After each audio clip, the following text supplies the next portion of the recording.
রোদের দিকে এক ধ্যানে তাকিয়েছে। শুভ্র মনে মনে বলে ওঠে, শুভ্র এই শুভ্র চৌধুরীর বউকে না এত ভীতু, সামান্য কিস করাতে অজ্ঞান। এই ভীতু বউকে দিয়ে কি করে যে বাসর করবে সে। শুভ্র রোদের পাশ থেকে উঠে দাঁড়ায়, টি টেবিল থেকে গ্লাসে পানি নিয়ে রোদের মুখে পানির ছিটে দেয়। কিছুক্ষণ পর রোদ পিট পিট করে চোখ খুলে। রোদ শুভ্র রোদের দিকে তাকিয়েছে। রোদ নিজের অবস্থান বুঝতে কিছুটা সময় লাগে। রোদ নিজের অবস্থান বুঝতে পেরে বিছানা থেকে উঠে দাঁড়ায়। শুভ্র রোদের দিকে তাকিয়ে রোদ কী করছে সেই সব দেখছে। রোদ দরজা সামনে যেতে শুভ্র রোদের হাত টেনে ধরে। রোদ ভুরু কুচকে তাকায়, কিছু বলতে যাবে এমন সময় শুভ্র গম্ভীর কণ্ঠে বলে ওঠে, শুভ্র আজ থেকে তুমি আমার সাথে থাকবে। রোদ বৃথা চেষ্টা করে লাভ নেই, আসো ঘুমাবে। রোদ আমি আপনার সাথে থাকতে চাই না, প্লিজ আমাকে যেতে দিন। রোদ নিজেকে ছাড়াবার জন্য ছোটাছুটি করতে থাকে। শুভ্র রোদের এক টান হাতে টান দিয়ে নিজের সাথে মিশিয়ে রোদের এক গালে হাত দিয়ে দৃঢ় কণ্ঠে বলে ওঠে, শুভ্র আমাকে যদি মাফ করে দেওয়া যায় না রোদ, আমি অনেকগুলো সরি বউ, আর কখনো এমন করবো না। তোকে যতটা কষ্ট দিচ্ছি সব কিছু ভালোবাসা দিয়ে ভুলিয়ে দিব। রোদ পাথরের মূর্তির মতো দাঁড়িয়েছে, মুখে কোনো কথা নেই, চোখের কোণে পানি টলমল করছে। শুভ্র রোদকে কোনো কিছু বলতে না দেখে রোদকে আরও শক্ত করে জড়িয়ে ধরে নিজের সাথে মিশিয়ে নেয়। শুভ্র রোদের সাথে আরও ঘনিষ্ঠ হতে থাকে, রোদকে শক্ত করে জড়িয়ে ধরে রোদের গলায় নাক ডুবিয়ে দেয় আর হাত দিয়ে রোদের রোদ আর নিজেকে সামলাতে পারে না। মনে পড়ে যায় শুভ্রর করা প্রতিটি ব্যবহার, অত্যাচারের কথা। রোজ শুভ্রকে ধাক্কা দিয়ে নিজে থেকে কিছুটা দূরে সরে দেয়। আকস্মিক ধাক্কায় শুভ্র কিছুটা পিছিয়ে যায়। রোদের চোখ দিয়ে অনবরত পানি পড়ছে। শুভ্র রোদের দিকে আবার এগিয়ে আসতে নিতে রোদ এক হাত দিয়ে শুভ্রকে থামিয়ে দিয়ে বলে, রোদ ব্যাস মিস্টার শুভ্র চৌধুরী, আর এক পা আমার দিকে এগোবেন না। শুভ্র কিছুটা অবাক হয়। রোদের কথা না শুনে রোদের কাছে গিয়ে রোদের গালে হাত রেখে বলে ওঠে, শুভ্র বউ প্লিজ মাফ করে দে, অনেক অনেক সরি। রোদ শুভ্রের হাতটা ঝামটা দিয়ে নিজে থেকে ছড়িয়ে তাচ্ছিল্যর হাসি হেসে বলে, রোদ বাহ, একটা সরি বললে আর 7 খুন মাফ হয়ে গেল, একটা সরি বললে আর সব কিছু ঠিক হয়ে গেল। শুভ্র রোদের কথা শুনে আবার রোদের কাছে আসতে চায়।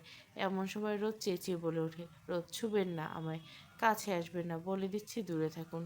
শুভ্র রোদের হাত টেনে ধরে নিজের সামনে দাঁড় করিয়ে বলে, শুভ্র রোদ প্লিজ সব কিছু ভুলে আবার আমরা নতুন করে সব কিছু শুরু করি, প্লিজ মাফ করে দে আমায়। রোদ বুকে লাথি মেরে মুখে সরি বলেই লাভ কি শুভ্র ভাই, বুকে ব্যথা তো বুকে না কলিজায় দিচ্ছেন। শুভ্র আবার রোদের কাছে গিয়ে রোদের গালে হাত রেখে করুণ কণ্ঠে বলে, শুভ্র আমি আমার ভালোবাসা দিয়ে সব ব্যথা ভুলিয়ে দেব, সব কিছু মুছে যাবে রোদ। রোদ শুভ্রের চোখের দিকে তাকিয়ে বলে, রোদ শরীরে আঘাত তো মুছে যাবে, কিন্তু মনে যে আঘাত দিয়েছেন সেটা কি করে মুছবো শুভ্র ভাই। রোদের কথাগুলো শুনে শুভ্রের বুকের ভেতর মোচড় দিয়ে ওঠে, অজানা ভয়ে কেঁপে ওঠে। সে তার পরীটাকে সত্যি অনেক কষ্ট দিচ্ছে। শুভ্র বিচলিত হয়ে বলে ওঠে, শুভ্র সব কিছু ভুলে কি নতুন করে শুরু করা যায় না রোদ। রোদ তাচ্ছিল্য হাসি হাসে দৃঢ় কণ্ঠে বলে ওঠে, রোদ ভুলে যাব, কি করে ভুলে যাব? 7টা বছর প্রতিটা রাতের কথা কি করে ভুলে যাব? প্রতিটা রাতের বোবা কান্না, দম বন্ধ করা পরিস্থিতি, আপনার শূন্যতা, আপনার দেওয়া প্রতিটা আঘাত কি করে ভুলে যাব? এই সব কিছু শুভ্র মুখে কোনো কথা নেই। রোদ শুভ্রের কাছ থেকে নিজেকে সরিয়ে শুভ্রকে উদ্দেশ্য করে বলে, রোদ আপনি আমাকে ছেড়ে যাওয়ার পর আমি হাউমাউ করে কান্না করেছি, কিন্তু সে কান্না ছিল না কোনো স্বাভাবিক, ছিল এক নিঃশব্দ তাণ্ডব। সেই কান্নার আওয়াজ কোনো মানুষ শুনতে পায়নি, কারণ আমি কেঁদেছিলাম নিজের রাতে অন্ধকারে নিজেকে লুকিয়ে। আমার চোখের জল ফোঁটা ফোঁটা করে গড়িয়ে পড়েছিল, কিন্তু তার শব্দ ছিল না। আমার বুকের ভিতর বিস্ফোরণ ঘটে, অথচ তার ধ্বনি ছিল না। বোবা চারপাশে কেউ ছিল না, ছিল শুধু দেওয়ালের নীরবতা আর নিঃশ্বাসের ভারী শব্দ। রোদ কথাগুলো বলে দুকটে কেঁদে ওঠে, শুভ্রর চোখে পানি। রোদ কাঁদতে কাঁদতে বলে ওঠে, রোদ আমি চেয়েছিলাম তুমি একবার হলেও চলে আসো, এসে একবার হলো বলো আমি কেমন আছি, একবার হলো জানতে চাও আমি কী অবস্থায় আছি। রোদ একটু থেমে পুনরায় আবার বলে ওঠে, রোদ তুমি এসেছিলে, তবে আমি যাকে চিনতাম সে না, অন্য কেউ এসেছিল। আমি ভেবেছিলাম এইবার হয়তো আমার কষ্টের দিন শেষ, যার জন্য 7টা বছর আমি এই বাড়িতে কাজের লোকের মতো পড়েছিলাম শুধু আপনার আশায়। কিন্তু না, আমি ভুল ছিলাম। এই কথায় আছে না, অভাগী যেদিকে যায় সেদিকে সাগর শুকিয়ে যায়। রোদের কান্নার বেগ আরও বেড়ে যায়, কিন্তু চায় না এই নিষ্ঠুর লোকটার কাছে নিজের দুর্বলতা প্রকাশ করতে। চোখের পানি হাতের উল্টো পিঠ দিয়ে মুছে আবার বলে ওঠে, রোদ, আমি এত বছর কিসের জন্য শাস্তি পেয়েছি আমি জানতাম না। সারাক্ষণ নিজের ভুল খুঁজে বেড়াতাম, কিন্তু সেদিন রাতে আমার চোখ খুলে দিয়েছিল। এতদিন আমার চোখে মিথ্যে পর্দা ছিল, সেটা সরিয়ে দিয়েছেন। রোদের কথাগুলো শুনে শুভ্রের চোখে পানি। শুভ্র রোদের কাছে গিয়ে রোদকে জড়িয়ে ধরতে, রোদ শুভ্রকে ধাক্কা দিয়ে দূরে সরিয়ে দেয়। হাতের উল্টো পিঠ দিয়ে চোখের পানি মুছে রাগী চোখে তাকিয়ে বলে, রোদ, আমি নষ্ট নারী, ময়লা আবর্জনা, নোংরা। আপনাকে আপনি ছুবেন না। আমাকে ছুঁয়ে দিলে নোংরা হয়ে যাবেন। শুভ্র, রোদ, রোদ, প্লিজ আমার কাছে আসবেন না আপনি। আমি পরপুরুষের সাথে সম্পর্ক করি। আপনি আর যদি আমার কাছে আসেন তাহলে আপনার নাম খারাপ হবে। রোদ জোরে জোরে শ্বাস নিচ্ছে, কাঁপা কাঁপা কণ্ঠে বলে ওঠে, রোদ, আমি অন্য পুরুষের কাছে গেছি, ঢলাঢলি করছি, আজে বাজে কাজ করছি, তা তো আপনি নিজেই বলছেন। তাই প্লিজ আমার কাছে আসবেন না। শুভ্র রোদের কাছে গিয়ে রোদের গালে ঠাস করে একটা থাপ্পড় বসিয়ে দেয়। রাগী চোখে তাকিয়ে বলে, শুভ্র, তোর মুখ দিয়ে যদি আর কোনোদিন এইসব কথা শুনি তো তোকে আমি জানে মেরে ফেলবো। রোদ, তো মেরে ফেলুন, এখনো কিসের এত অপেক্ষা? শুভ্র জোরে চেঁচিয়ে বলে ওঠে, রোদ, রোদ, আমি বাজে মেয়ে। আমার মতো বাজে মেয়ের সাথে আপনার মতো ভালো পুরুষকে মানায় না। পরপুরুষের সাথে আমি মেলামেশা করছি, তাই প্লিজ আমার থেকে দূরে থাকুন। শুভ্র রোদের কথা শুনে রাগে চোয়াল শক্ত করে ফেলে। রোদের চুলের মুঠি ধরে চেঁচিয়ে বলে, শুভ্র, অন্য পুরুষ না, অনেক শখ হয়েছে না তোর? কি কোথায় কোথায় দূরে থাকবেন, দূরে থাকবেন, আমি তোর কাছেই থাকবো। তোর সাহস থাকলে ঠেকাস তুই আমাকে শালি। এক আল্লাহ ছাড়া কেউ আমাকে তোর কাছ থেকে দূরে সরাতে পারবে না। কষ্ট দিয়েছি আমি, ভালোবাসবো আমি। কথাগুলো শেষ করে রোদকে ধাক্কা দিয়ে সরিয়ে দেয়। রোদ রাগে হৃদয়ের জ্ঞান হারিয়ে ফেলে। রোদ পাশে থাকা ফুলদানি মিররে আয়নায় জোরে বাড়ি দেয়। মিররে আয়না ভেঙে নিচে পড়ে যায়। রোদ ফুলরে পড়ে থাকা ভাঙা আয়নাটা হাতে উঠে নেয়। শুভ্র বিচলিত অবাক হয়ে তাকিয়ে থাকে। শুভ্র বিচলিত হয়ে রোদের দিকে এগিয়ে আসে। রোদ বিচলিত জোরে চেঁচিয়ে বলে, রোদ, আপনি আমার কাছে আসলে আমি আপনাকে খুন করে ফেলবো, বলে দিচ্ছি, কাছে আসবেন না। শুভ্র রোদের কথা কানে দেয় না। রোদ সামনে গিয়ে দাঁড়ায়। রোদ শুভ্রের গলার কাছের আয়না ভেঙে যাওয়ায় চেপে ধরে, কিন্তু হাইটে ছোট হয় ঠিকমতো ধরতে পারে না। শুভ্র রোদের কোমর জড়িয়ে রোদকে উপরে তুলে। রোদ রেগে মেগে গিয়ে বলে, রোদ, ছাড়ুন আমাকে, তা না হলে আমি আপনাকে এইখানে খুন করে ফেলবো। শুভ্র হাসে, তারপর রোদকে বলে ওঠে, শুভ্র জামাইকে কোলে উঠে জামাইকে মারতে হচ্ছে বাবা। রোদ, আমি আপনাকে সত্যি সত্যি মেরে ফেলবো। শুভ্র, হুম, মেরে ফেলো। রোদ, সত্যি কিন্তু মেরে ফেলবো, তার আগে বলছি ছাড়ুন। শুভ্র, মেরে ফেলো তো বউ। এই জীবন রেখে কী লাভ? এত সুন্দর বউ রেখে এতদিন বিদেশে পড়েছিলাম, এই দুঃখ আমি মেনে নিতে পারছি না। এতদিন দেশে থাকলে হয়তো 3-4টে ছেলে মেয়ের বাপ হয়ে যেতাম। রোদ শুভ্রের গলা থেকে ভাঙা আয়না নামিয়ে বলে ওঠে, রোদ, আপনাকে তো কিছুই করতে পারবো না, তবে নিজেকে তো শেষ করতে পারবো। মুহূর্তে শুভ্রের মুখের ভাব ভঙ্গি চেঞ্জ হয়ে যায়। রোদকে নিজেকে ছাড়ানোর জন্য ছোটাছুটি করতে থাকে। শুভ্র মনে কিছুটা ভয় জমে যায়। এই মেয়ের মাথা ঠিক নেই, যে কোনো সময় যা কিছু করতে পারে। শুভ্র রোদের হাত থেকে ভাঙা আয়নার টুকরোটি ধরে দূরে ছুঁড়ে মারে। রোদ চেঁচিয়ে ওঠে। রোদকে আরও ছোটাছুটি করতে দেখে শুভ্র রোদের কানের নিচে গলায় হাত রেখে আস্তে করে চাপ দেয়। রোদ আস্তে করে ঢলে পড়ে শুভ্রর কোলে। শুভ্র রোদকে বিছানায় শুয়ে দেয়। মনে মনে বলে ওঠে, শুভ্র, রোদকে যে অনেক কষ্ট দিয়ে ফেলেছি, যে করে হোক সব তাকে ঠিক করতে হবে। রোদের মন থেকে সব কিছু মুছে দিতে হবে। সকাল 10টা। রোমান কিছু একটা দেখে জোরে চেঁচিয়ে ওঠে। শুভ্র রোদের পাশে শুয়ে আছে। রোদকে নিজের কাছে টেনে বুকের মাঝে শক্ত করে জড়িয়ে আছে, শুয়ে আছে। মনে হচ্ছে এত বছরের খালি বুকটা পরিপূর্ণ লাগছে। রোদের কোনো নড়াচড়া নেই, সে গভীর ঘুমে আচ্ছন্ন। ভোরে আলো ফুটে এক সকাল সূচনা। পূর্ব আকাশে আজকে সূর্যের তেজটা যেন একটু বেশি। বাইরে থেকে ঠান্ডা শীতল বাতাস বইছে। রুমের পর্দাগুলো বাতাসে দুলছে। সূর্যের কিরণ এসে পড়ে।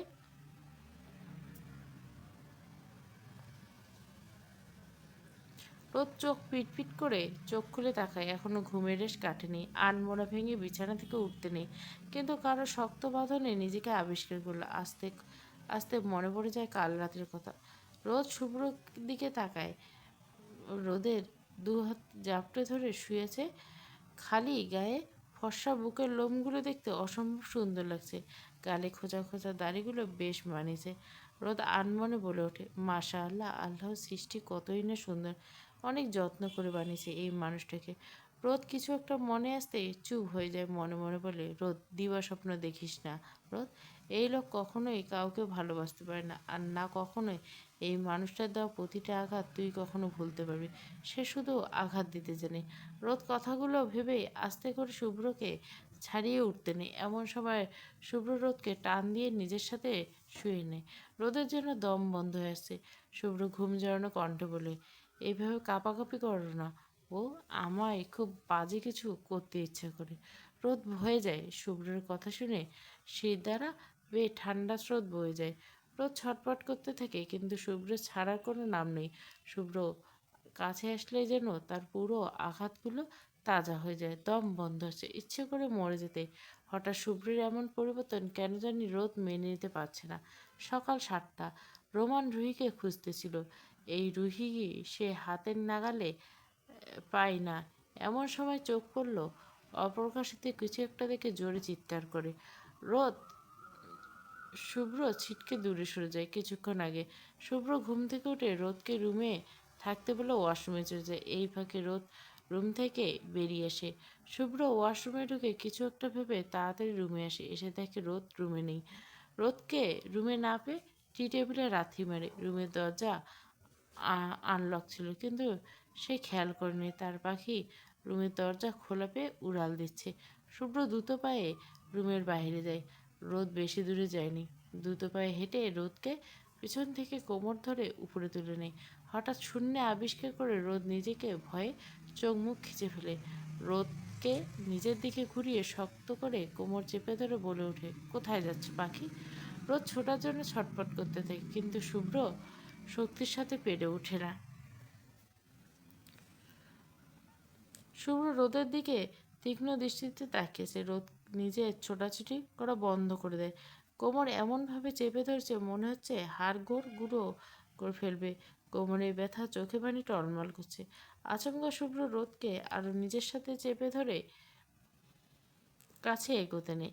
এমন সময় কারো চিৎকার শুনে দুজনে সিটকে সরে দাঁড়ায়। রোমান হাঁ করে তাকিয়েছে। রোদ লজ্জা ভয় তাড়াতাড়ি সেখান থেকে সরে যায়। শুভ্রের বিরক্তিতে কপাল কুঁচকেছে। এইসব গাধাগুলো ওই কাজে তার পার্সোনাল মোমেন্টে বাগড়া দেওয়া। শুভ্র রোমানের কাছে গিয়ে দাঁড়ায়। রোমান মুখ হাঁ করে তাকিয়েছে। শুভ্র বিরক্তিতে চশব্দ ও করে বলে ওঠে, শুভ্র, মুখ হা বন্ধ কর শালা, তা না হলে পুরো গ্রাম মুখের ভিতর ঢুকে যাবে। রোমান মুখ সাথে সাথে বন্ধ হয়ে যায়। মেয়েকে হাসি দিয়ে বলে, রোমান, আমি তো শালা হতে যাব কেন? তুই আমার শালা হবি। শুভ্র ভুরু কুচকে তাকায়। রোমান আমতা আমতা করে বলে, আসলে আমি বলতে চাইছি যে আমার তো কোনো বোন নেই যে তুই বিয়ে করে তারপর আমাকে শালা বানাবি। আর থাকলেও সেরকম কোনো চান্স নাই যে তুই বিবাহিত, কারণ তুই বিবাহিত কিন্তু তোর বোন আছে আর আমি অবিবাহিত, তাই আমি তোকে নিঃসন্দেহে শালা বানাতে পারি। শুভ্র রোমানের দিকে রাগি চোখে তাকায়। রোমান বোকার মতো হাসে। শুভ্রর উদ্দেশ্য করে পুনরায় বলে, রোমান, আমি তো এমনি এসেছিলাম। আর কথাগুলো বলে আর দাঁড়ায় না, তাড়াতাড়ি কেটে পড়ে শুভ্রের কাছ থেকে। শুভ্র রোমানের যাওয়ার দিকে তাকায়, তারপর নিজের রুমে চলে যায় ফ্রেশ হতে। সকাল 10টা ছুঁই ছুঁই নীলা আসে চৌধুরীর বাড়িতে। নীলাকে সেদিন বাড়ি থেকে বের করে দেওয়া হয়। 1 সপ্তাহ পর নীলার বাবা মা আসে। নীলাকে নীলা প্রথমে রাগ করলেও রোদের কথায় চলে যায় নিজ বাড়িতে। নীলা বাড়ির ভিতর ঢুকতে যাবে এমন সময় কারো গুনগুন শব্দ পিছনে ফিরে তাকায়। গুনগুন শব্দ করে অনুসরণ করে বাড়ির পিছন দিকে পেছন ফিরে লুঙ্গি উপরে ধরে দাঁড়িয়ে কেউ কিছু একটা করতেছে আর গান গেছে, লুঙ্গি খুইলামু তুমি আমার হইতা যদি, ভাইসা যাইমু জোয়ারে। নীলা গান শুনে অজ্ঞান হবে হবে অবস্থা। এরকম বিশ্রী সুন্দর গান কে গাইছে? নীলা গান শুনে ধপাস করে মাটিতে পড়ে যায়। পিছন থেকে শব্দ আসতে নীলয় পিছন ফিরে তাকায়। নীলাকে দেখে তাড়াতাড়ি করে নিজের লুঙ্গি ঠিক করে নিলয়। লুঙ্গি পরে টিকটকে ভিডিও বানাতে আসছিল, বাট তখন তাকে প্রকৃতির ডাকে সাড়া দিয়েছে আর মনের সুখে গান গেছিল। কিন্তু এই মেয়ে এখানে আসলো কি করে বুঝে না। আর অজ্ঞানী বা হলো কেন? নিলয় নীলের গালে হালকা থাপ্পড় মারে। চোখ উল্টিয়ে দেখে মরে টরে গেল নাকি। নীলা চোখ খুলে দেখায় নীলাকে, দেখে আবার চিৎকার দেয়। নীলা অবাক হয়ে তাকিয়েছে নীলার দিকে। এই মেয়ের সমস্যা কি? বারবার অজ্ঞান হচ্ছে কেন? মির্গি ভ্যামারে ধরল নাকি? নীলা আর কিছু না বলে সোজা দৌড় লাগায় বাড়ির দিকে।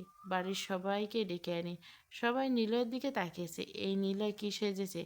একে তো কেউ এই অবস্থা দেখলে জ্ঞান আর হলো তাই। রুহি দৌড়ে নীলার কাছে যায়। নীলার চোখে মুখে পানি দিয়ে জাগিয়ে তোলে। নীলা আশেপাশে তাকায়, কাউকে না দেখতে পেয়ে স্বস্তির নিঃশ্বাস ফেলে। রুহি রোদ মিলে নীলাকে বাড়ির ভিতর নিয়ে যায়। সূর্য এখন পশ্চিম আকাশে। সময় 4টা কি 4:30। রুহি ছাদের দোলনায় বসে কোলের উপর আচারের বয়ম রেখে হাত দিয়ে আচার খাচ্ছে। চামচ থাকতে হাত দিয়ে আচার, কেন জানি না তার চামচ থেকে হাত দিয়ে আচার খেতে ভালো লাগে। রোমান সারাদিন রুহির কোনো খোঁজ পায়নি। কেমন জানি তাকে এগিয়ে চলে আসে সময়। এই মেয়ের কী সমস্যা বোঝে না, তবে এটা সে ভালো করে জানে রুহি তাকে ইচ্ছে করে ইগনোর করছে। রোমান হাতে গিটার নিয়ে ছাদে উঠে যায়। ছাদে উঠে রুহির দিকে চোখ যায়। একজন শ্যামকন্যা লম্বা কালো চুলগুলো কোমর অবধি ছেড়ে দিয়েছে, দোলনায় বসে আচার খাচ্ছে একদম বাচ্চাদের মতো করে। রোমান অপারগ দৃষ্টিতে তাকিয়েছে। রুহির দিকে কোনোভাবেই তার দৃষ্টি ফিরছে না। একজন শ্যামবর্ণের নারী তার মতো একজন পুরুষকে পাগল বানিয়ে ছাড়ছে। এই মেয়েকে না দেখলে রাতে তার ঘুম হয় না। কিন্তু এই মেয়ে তাকে কবে বুঝবে যে তার এই শ্যামবর্ণ চেহারা তাকে পাগল করে দিচ্ছে? রোমান কথাগুলো ভেবে মুচকি হাসে। মাথায় দুষ্টু বুঝতে আসতে রুইকে বলে ওঠে, রোমান, এই কালো পেতনি। রুই চোখ তুলে সামনের দিকে তাকায়, মুখ ফুলিয়ে চোখ গোল গোল করে রোমানকে বলে ওঠে, এই পচা আলু নাগিন সাপিনী বর, কাকে কালো পেতনি বলছেন? আপনি কালো পেতনি? আপনার বউ কালো পেতনি? হুম, আমার বউ কালো পেতনি, এটা ঠিক। রুই রোমানের কথা মানে না বুঝে বলে ওঠে, হ্যাঁ, আপনার বউ কালো পেতনি। রোমান দুষ্টু হাসে। রুইয়ের দিকে 2 কদম এগিয়ে এসে বলে, তা কি করছে আমার কালো পেতনি বউ? রুই, এই আপনি কাকে বউ বলছেন? তুমি ছাড়া কি কেউ আছে এখানে? রুই আশেপাশে থাকে, না তো কেউ নেই। সে ছাড়া এখানে, তার মানে এই লোক তাকে পেতনি বউ বলছে। রুই রাগে উঠে চলে যায়। রোমান রুহির হাত টেনে ধরে। রুহি রাগে রোমানের দিকে ফিরে কিছু বলছে নিবে। রোমান রুহির ঠোঁটে হাত দিয়ে রুহিকে চুপ করে দেয়। রোমানের স্পর্শ রুহি কেঁপে ওঠে। রোমান মুচকি হাসে। রোমান রুহির ঠোঁট থেকে নিজের হাত সরিয়ে নেয়। তারপর রুহিকে উদ্দেশ্য করে বলে ওঠে, রোমান, কবে গ্রহণ করছে আমায়, আমার প্রিয়তমা? রুহি ভুরু কুচকে তাকায় রোমানের দিকে। রোমান তাকে কি বলছে আর কি বোঝাতে চাইছে সেটা তার অজানা নয়। রুহি মুখে বিরক্ত ফুটিয়ে তুলে রোমানের উদ্দেশ্যে বলে ওঠে, রুহি, যেটা কখনো হবার নয় সেটা পেছনে অযথা সময় নষ্ট করবেন না ভাইয়া। আপনার মতো কাউকে খুঁজে নিন, তাহলে আপনি ভালো থাকবেন। হাত ছাড়ুন, যেতে দিন আমায়। রোমান রুহির কাছে এগিয়ে রুহির গালে হাত রেখে করুণ স্বরে বলে, রোমান, তোমার মতো না, আমার তোমাকেই চাই রুহি। এভাবে আমার ভালোবাসা প্রত্যাখ্যান করো না প্লিজ। রুহি নিজের গাল থেকে রোমানের হাত সরিয়ে 2 কদম পিছিয়ে রোমানকে তাচ্ছিল্য হেসে বলে, রুহি, আমি আপনার সামনে কোনো দিক দিয়ে পারফেক্ট নই ভাইয়া। আমার না আছে রূপ, না আছে গুণ, সব দিক দিয়ে শূন্য। আমায় আমার মতো একটা কালো মেয়ে আপনার মতো একজন সুদর্শন পুরুষের সামনে কখনোই মানায় না ভাইয়া। রোমানের বুকের ভিতরটা মোচড় দিয়ে ওঠে। এই মেয়ে কী করে বুঝলো যে? রোমান রুহিকে পুনরায় বলে ওঠে, রোমান, কেউ কারোর জন্য পারফেক্ট নয় রুহি। ভালোবাসে তার প্রিয় মানুষকে পারফেক্ট করে নিতে হয়। রোমান একটু থেমে আবার বলে ওঠে, রোমান, আর সত্যিকারের ভালোবাসা কখনো রূপগুণ খোঁজে না। রুহি হেসে ফেলে। রোমান ঠাট্টার স্বরে বলে ওঠে, রুহি, দিন শেষে সবাই রূপটাই খোঁজে। আর এটাই চরম সত্য, যেইখানে কবি নিজেই সৌন্দর্যের প্রেমে পড়েছিলেন সেইখানে আপনি কোন মূলের খ্যাত? রোমানের মুখ ছোট হয়ে যায়। সে কিভাবে এই বোকা নারীকে তার অনুভূতি কি করে বোঝাবে? কি করলে বুঝবে তাকে, যে তাকে কতটা ভালোবাসে? রুহি ছাদ থেকে যেতে নেই। রোমান রুহির হাত টেনে ধরে বলে ওঠে, রোমান, তুমি হয়েও জানো না, হে আমার বোকা নারী, তোমায় আমার চোখে কতটা সুন্দর আর মোহনী লাগে। আমি প্রতিটা মুহূর্তে তোমার এই শ্যামবর্ণ চেহারা দেখে মোহিত হই। আজ হয় বুঝতে চাচ্ছ না, কিন্তু একদিন ঠিকই বুঝবে। আর আমি সেই দিনের অপেক্ষায় আছি। রোমানের কথাগুলো শেষ করে আর দাঁড়ায় না। রুহির হাত ছেড়ে ছাদ থেকে দ্রুত নেমে যায়। রুহি এখনও সেই একই স্থানে দাঁড়িয়েছে, বারবার রোমানের কথাগুলো কানে বাজছে। বিকেল গড়িয়ে সন্ধ্যা। বসার ঘরে বসে সবাই আড্ডা দিচ্ছে। নীলা কিছুক্ষণ আগে বাড়ি চলে গেছে। রোদ আজ সারাদিন রুমের ভিতর ছিল। মাগরিব নামাজ পড়ে বিছানার উপর পা তুলে বসে আছে আর মনে মনে ভাবছে শুভ্রের হঠাৎ পরিবর্তন। মনে মনে দীর্ঘশ্বাস ফেলে রোদ। মন থেকে কেন জানি শুভ্রের প্রতিটি সব ক্ষমা শব্দটা আসছে না। আর সে মাফ করলো, রুহু কখনো মাফ করবে কিনা জানা নেই। তারপর শুভ্রের প্রতি তার কোনো অভিযোগ নেই। তার শুভ্রের মতো কঠোর মানুষ তাকে কখনোই ভালোবাসতে পারে না। হয়তো তার উপর কোনো প্রতিশোধ নেওয়ার চেষ্টা করছে, তার জন্য এই নাটক করছে। তা না হলে এতদিন বাজে ব্যবহার করা লোকটা হুট করে এত ভালোবাসা দেখাচ্ছে, সেটা কেন জানি হজম হচ্ছে না রোদের। শুভ্রার কথা ভাবতে ভাবতে রোদের চোখের কোণে পানি বেয়ে পড়ল। হাতের উল্টো পিঠ দিয়ে চোখ মুছে নেয়। রোদ বলে ওঠে, রোদ, একটা মেয়ের স্বামী ভালো হলে তার সুখের কোনো কুলকিনারা থাকে না। আর যদি স্বামী খারাপ হয় তাহলে দ্বিতীয় কোনো শত্রুর প্রয়োজন হয় না। রোদ একটু থেমে আবার ভাঙা গলায় বলে ওঠে, রোদ, বিয়ের পর প্রতিটা মেয়ের স্বামী হয় একমাত্র আপন প্রিয় মানুষ। কিন্তু যেই স্বামী যদি মুখ ফিরিয়ে নেয়, দূরে ঠেলে দেয়, তার থেকে হতভাগী নারী আর কেউ হতে পারে না। ঘড়ির কাঁটা 10টা। ঘরে ক্লান্ত শরীর নিয়ে বাড়িতে ঢুকে শুভ্র সারাদিন অনেক ব্যস্ততায় কেটেছে, যার উপর রোমা নয়ন কেউ যায়নি অফিসে। নিলয়ের কথা তো বাদই দিলাম, সে তো ব্লগ ভিডিও নিয়ে পড়ে থাকে। কবে সে ভাইরাল হবে সেই চিন্তায় শুভ্র বাড়ির ভিতর ঢুকে। রোদ খাবার টেবিলে সবাইকে খাবার দিচ্ছিল। বাসার সবাই ডিনার করছে। শুভ্র রোদের দিকে এক পলক তাকায়, যেন সারাদিনের ক্লান্তি এক নিমেষে শেষ হয়। রোদ হালকা মিষ্টি কালারের উপর সুতির কাজ করা একটা থ্রি পিস পরে আছে, মাথায় ওড়না দিয়ে আড়াই পোজ দেওয়া। মুখে কোনো সাজসজ্জা নেই, এতে যেন কোনো অপসর থেকে কম লাগছে না। শুভ্র টেবিলের দিকে এগিয়ে রোদকে উদ্দেশ্য করে বলে, শুভ্র, রোদ 10 মিনিটের মধ্যে 1 কাপ কফি নিয়ে রুমে আয়। কথাগুলো বলে শুভ্র আর দাঁড়ায় না, নিজের রুমে চলে যায়। খাবার টেবিলে আরাব চৌধুরী বাদে সবাই ছিল। রিয়ার আগে ফুসছে। খাবার সবার খাওয়া শেষ। রোদ কফি বানিয়ে সার্ভেন্টদের দিয়ে শুভ্র রুমে পাঠায়। শুভ্র গোসল করে কালো ট্রাউজার সাথে ছাই রঙের গেঞ্জি পরে ওয়াশরুম থেকে বের হয়। যে কোনো কিছু ভাবতে পারছে না, তার এই মুহূর্তে বউ নামক ভিটামিন দরকার। শুভ্র সামনে সার্ভেন্টকে দেখে রাগে ফুসতে থাকে। এই 400 গ্রামের বাচ্চা কত বড় সাহস নিয়ে নিজে না আসে সার্ভেন্টকে পাঠিয়ে দিতে। একে তো আমি আজ শুভ্র রাগে ধপধপ করে পা ফেলে নিজের রুম থেকে বেরিয়ে রোদের রুমে হাঁটা দেয়, কিন্তু রোদের রুম খালি। কিছু একটা ভেবে ড্রয়িং রুমে যায়, কিন্তু সেখানেও রোদ নেই। শুভ্র পুরো বাড়ি হন্যে হয়ে খুঁজে, কিন্তু রোদকে কোথাও নেই। শুভ্র দাদির কথা মনে আসতে হেনা বেগমের রুমের দিকে হাঁটা দেয়। শুভ্র নিজে নিজে বলে, শুভ্র, পাখি কোথায় লুকাবে? হ্যাঁ, পাতালেও লুকলে সেখান থেকে খুঁজে বের করব, তারপর আমার খাঁচায় বন্দি করে সারা জীবন রেখে দেব। শুভ্র হেনা বেগমের রুমের কাছাকাছি আসতে দেখে হেনা বেগম তার দিকে আসে। হেনা বেগমের সামনে দাঁড়িয়ে শুভ্র হেনা বেগমকে বলে ওঠে, শুভ্র, দাদি, বউ কই আমার? হেনা বেগম কপাল কুঁচকে তাকায়, তারপর বলে, হেনা বেগম, বউ মানে কার বউ? কিসের বউ? শুভ্র, যে বউ নিয়ে রাতে ঘুমায় সেই বউ। আর আমি আমার বউয়ের কথা জিজ্ঞাসা করছি, অন্য কারো বউয়ের কথা তো আর জিজ্ঞাসা করবো না? হেনা বেগম শুভ্রের তেরা কথা শুনে রেগে যায়। পুনরায় বলে ওঠে, হেনা বেগম, তোর আবার বউ আসলো কোত্থেকে? শুভ্র আকাশ থেকে টুপ করে পড়ছে। আর আমি ধরেছি সেইভাবে বউ আসছে? হেনা বেগম রেগে বলে, হেনা বেগম, তা তোর বউ তুই খুঁজে নেই? আমায় কেন বলছিস? আর আমি কার বউ কোথায় যায় তার খবর রাখি নাকি? শুভ্র: তাহলে বউকে আমি খুঁজে নিচ্ছি, সরো সামনে থেকে। শুভ্র হেনা বেগমের দরজার দিকে যায়। হেনা বেগম তাড়াতাড়ি এসে দরজার সামনে দাঁড়ায়। শুভ্র ভুরু কুঁচকে তাকায়, তারপর বলে, রুমে যেতে দাও। দরজা আঁকড়ে দাঁড়িয়েছে কেন? হেনা বেগম: এখানে আমার নাতনি এসে, কারো হারিয়ে যাওয়া বউ নেই, তাই রুমে যাবে না। তা আমার নাতনি ঘুমাচ্ছে, তার ঘুম নষ্ট হবে। রোদ হেনা বেগমের রুমে শুয়ে আছে। শুভ্র নরম করে আসে, মুচকি এসে হেনা বেগমকে বলে, শুভ্র, দাদি বউটাকে লাগবে, দিয়ে দাও না প্লিজ। হেনা বেগম: এখানে তোর বউ নেই শুভ্র, যেইটা আছে ওইটাকে দাও। হেনা বেগম: না, যা তুই নিজের রুমে যা। শুভ্র: দাদি শরীরে ভিটামিন কম, বউয়ের ভিটামিন খুব দরকার, তা না হলে তোমার নাতি ভিটামিনের অভাবে মরে যাবে। বউটাকে দাও, বউ লাগবে।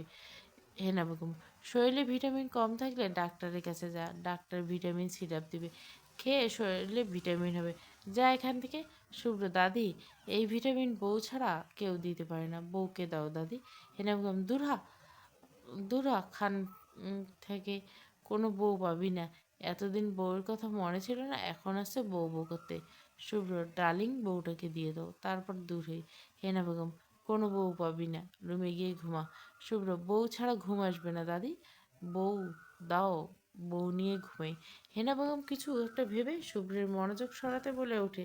হেনা বেগম: আরাপ, এত রাতে তুই এখানে? শুভ্র সাথে সাথে পিছন ফিরে তাকায়। হেনা বেগম সেই সুযোগে রুমের ভিতরে ঢুকে দরজা লাগে। শুভ্র গুণ অক্ষরে বুঝতে পারেনি তার দাদি তার সাথে এমন চালাকি করবে। দরজা ধাক্কা দিতে রুমের ভেতর থেকে হেনা বেগম বলে ওঠে, হেনা বেগম: রুমে গিয়ে ললিপপ খা, তোর বউ আজকে আমার সাথে ঘুমাবে, বৃথা চেষ্টা করে লাভ নেই। শুভ্র রাগে দুঃখে হেনা বেগমের রুম থেকে সরে নিজের রুমে হাঁটা দেয়। আজ তার বউটার জন্য মনটা ছটফট করছে ভীষণ, বউকে খুব আদর করে দিতে ইচ্ছে করছে। তাই তো অশান্ত মনটাকে শান্ত করতে এতক্ষণ দাদির সাথে বাংলাদেশ আর পাকিস্তানের মতো যুদ্ধ করলো, কিন্তু শেষ মেশ হেরে গেল। তার পরিবার মনে হয় কখনো তার বাসর হতে দিবে না। বউকে ছুতে গেলে অজ্ঞান, তার মাঝে নতুন করে ভিলেন এসে গেছে, ভিলেনের অভাব নেই। এখন তো নতুন করে যুক্ত হয়েছে তার প্রাণপ্রিয় দাদি, শালা কপালটাই ফুটো। শুভ্র বেডে শুয়ে এপাশ ওপাশ করছে, বউটার জন্য মন আকুবুকু করছে, ঘুম চোখে ধরা দিচ্ছে না। মনে মনে শুভ্র বলে ওঠে, শুভ্র একবার হাতের নাগালে পেয়ে তোকে আমাকে জানানো, আমার ঘুম নষ্ট করে কি শান্তিতে ঘুমাচ্ছিস না? একবার পাই তোরে, তারপর দেখিস কি হাল করি। সারা রাত একটুও ঘুমাতে পারেনি শুভ্র। এদিকে রোদ শান্তির ঘুম ঘুমাচ্ছে। সকাল 7টা। শুভ্র বেড থেকে উঠে ওয়াশরুম থেকে ফ্রেশ হয়ে আসে। সারা রাত চোখের ঘুমের ছিটেফোঁটা ছিল না। বউটার জন্য মনটা সারা রাত ছটফট করছে, কোনোভাবেই নিজেকে শান্ত করতে পারছে না।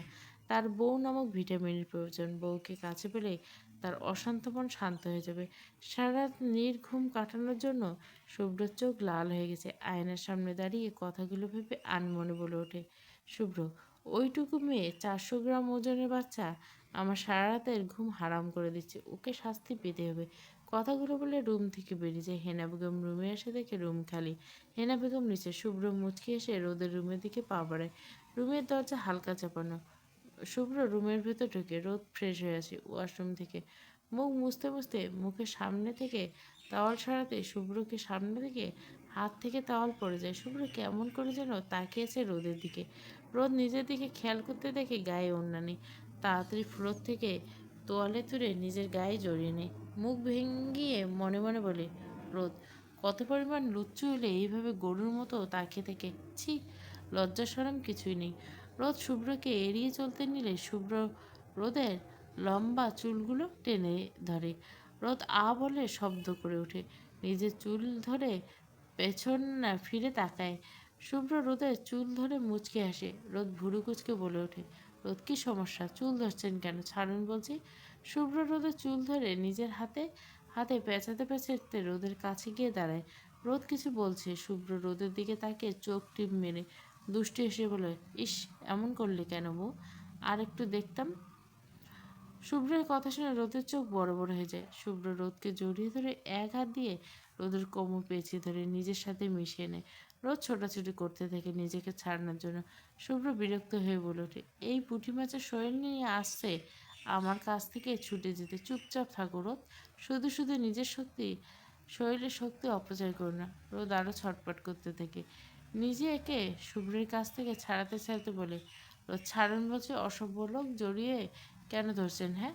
শুভ্র বিরক্তিতে নাক মুখ কুঁচকে তাকায় রোদের দিকে, তারপর বলে ওঠে, শুভ্র চুপ থাকো বেরি। আমি আমার বউকে জড়িয়ে ধরেছে, তাতে তোর কি হ্যাঁ? অসভ্য লোক, ছাড়ুন বলছে, ভালো হবে না বলে দিচ্ছি। শুভ্র রোদের দিকে ঝুঁকে ঠোঁট কামড়ে হাসে, তারপর বলে, ভালো কিছু করতে হবে না, চলো খারাপ কিছু করি। আগে তো তুমি শুরু করো বউ, লেডিস ফার্স্ট। এক চোখ টিম মেরে কথাগুলো বলে শুভ্র। রোদ শুভ্রের লাগাম ছাড়া কথাগুলো শুনে চোখের কোটর থেকে বেরিয়ে আসার উপক্রম। শুভ্র রোদের দিকে তাকিয়েছে কেমন নেশালো দৃষ্টিতে। রোদ শুভ্রের চোখের দৃষ্টি দেখে বুঝে যায় শুভ্র কিসব ইঙ্গিত করছে। রোদ অজানা ভয়ে ঢোক গিলে জিভ দিয়ে নিজের ঠোঁট ভিজায়। শুভ্র রোদের হাত ধরে পিছনে ঘুরায়, রোদের ঘাড়ে নিজের নাক ঘষে। রোদ থরথর করে কেঁপে ওঠে অজানা শিহরণে। রোদ ভয়ে প্রাণ বেরিয়ে যায়। শুভ্র রোদের পেছন থেকে কোমর জড়িয়ে ধরে রোদের কানের লতিতে চুমু খেয়ে কানে ফিসফিস করে বলে, শুভ্র বউ চলো না ইটিস পিটিস করি। রোদের দম বন্ধ হয়ে যাবার উপক্রম। কোনোভাবে শুভ্রের এই রকম লাগাম ছাড়া কথা আর স্পর্শ সহ্য করতে পারছে না। রোদের গলা কেঁপে ওঠে, চোখের পানি টনমন। কাঁপা কাঁপা গলায় রোদ বলে ওঠে, রোদ প্লিজ ছাড়ুন আমায়। শুভ্রের কোনো হেলদোল নেই। শুভ্র হুট করে রোদকে কোলে তুলে রুম থেকে বেরিয়ে নিজের রুমে হাঁটা দিতে। রোদ ছোটার জন্য ছোটাছুটি করলো। শুভ্র রোদকে একরকম জোর করে নিজের রুমে নিয়ে আসে। রোদ একরকম ছুঁড়ে ফেলে বেডের উপর। রোদ বিছানা থেকে নেমে নিতে এমন সময় শুভ্র রোদকে বেডের সাথে চেপে ধরে গলায় নাক ডুবে। রোদের চোখ দিয়ে অনবরত পানি পড়ছে, নিঃশ্বাস বন্ধ হয়েছে। শুভ্র নেশালো কণ্ঠে ফিসফিস করে বলে, শুভ্র বউ আমায় খুব ছুঁয়ে দিতে ইচ্ছে করছে, খুব করে ইচ্ছে করছে বউ, খুব বাজেভাবে ছুঁয়ে দিতে। শুভ্র রোদের গলায় কানের কাছে মুখ নিয়ে ফিসফিস করে বলে ওঠে, কাল রাতে গলা কাটা মুরগির মতো ছটফট করছে বউ, তোর অভাবে। আমার বউয়ের কাছ থেকে ভিটামিন প্রয়োজন, তা না হলে ভিটামিন অভাবে মরেই যাব। শুভ্র এমন নেশালো কণ্ঠ শুনে রোদের ছোটাছুটি বন্ধ হয়ে যায়। মুখ দিয়ে কিছু বলতে পারছে না। শুভ্রের প্রতিটি স্পর্শ গাঢ় হতে থাকে। পুরো শরীর জুড়ে শুভ্রের হাতের বিচরণ। রোদের নিঃশ্বাস আটকে আসছে, কোনোভাবে নিঃশ্বাস নিতে পারছে না। শ্বাস ছাড়ছে। শুভ্র আজ বদ্ধ উন্মাদ, কোনোভাবে নিজের উপর নিয়ন্ত্রণ রাখতে পারছে না। এমন সে এটাও ভুলে গেছে যে রোদ এখনও সব কিছু কোনোভাবে মানতে পারছে না, কিন্তু এই সব কোনো হুঁশ নেই যেন তার মধ্যে। শুভ্র রোদের গলা থেকে মুখ তুলে তার জামা পিছনে। এমন সময় বাইরে থেকে দরজা ধাক্কানোর আওয়াজ কানে আসে। শুভ্র প্রথমে বিষয়টি পাত্তা দেয় না, কিন্তু আবারও যখন দরজার দিকে আগায় তখন আবার দরজা ধাক্কানোর আওয়াজ পায়। মনে হচ্ছে বাইরে যে আছে সে দরজা ভেঙে ভিতরে ঢুকবে। শুভ্র মুখে রাগের ছাপ, রাগে চোয়াল শক্ত হয়ে যায়। বেড থেকে উঠে দাঁড়ায়, দাঁড় দাঁড়ায় দ্রুত পায়ে দরজার সামনে গিয়ে দরজা খুলে দেয়। একটু ফাঁক করে দাঁড়ায়। সামনে নিলয় দাঁত বের করে হাসছে। শুভ্র নিলয়কে এমন করে দেখে রাগে ফুঁসতে থাকে, এই বাড়ির লোকদের সমস্যা কী? এদের কাজ কি আমার পার্সোনাল মুভমেন্টে ব্যাঘাত দেওয়া? নিলয় শুভ্রকে এমন রাখতে থেকে হাসি হেসে মুখ করে বলে, নিলয় এমনভাবে রাগ করছো কেন ব্রো? দেখে মনে হচ্ছে তুমি এই দিনে দুপুরে বাসর করছো আর আমি সেই বাসর ঘরে সাপ ছেড়ে দিয়েছি, সেই জন্য এরকম রাগে পড়ছো। কথাগুলো বলে নিলয় মজা করে। শুভ্রের রাগটা আরও যেন দ্বিগুণ বেড়ে যায়। রাগে রিরি করতে করতে বলে, শুভ্র কী চাই তোর? এখানে এসেছিস কেন? নিলয় দাঁত বের করে আবার হেসে বললে, তারপর শুভ্রকে উদ্দেশ্য করে বলে, নিলয় দরজা ধরে এইভাবে দাঁড়িয়ে আছো কেন? রুমে কি ঢুকতে দিবে না? শরৎ দেখি অতিথি আসলে রুমে ঢুকতে দিতে হয়। সরো সামনে থেকে।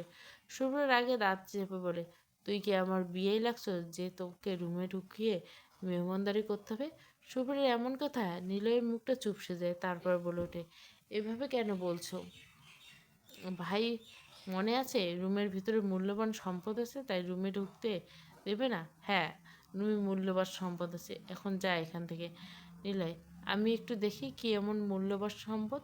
শুভ্র রাগে চোখে তাকিয়ে বলে ওঠে, যাবি তুই এখান থেকে? নিলয়, না, আগে রুমে যেতে দাও তারপর যাব। শুভ্র, তুই যদি এই মুহূর্তে এখান থেকে না যাস তাহলে আমি তো ঠ্যাং ভেঙে এখানে বসিয়ে রাখবো।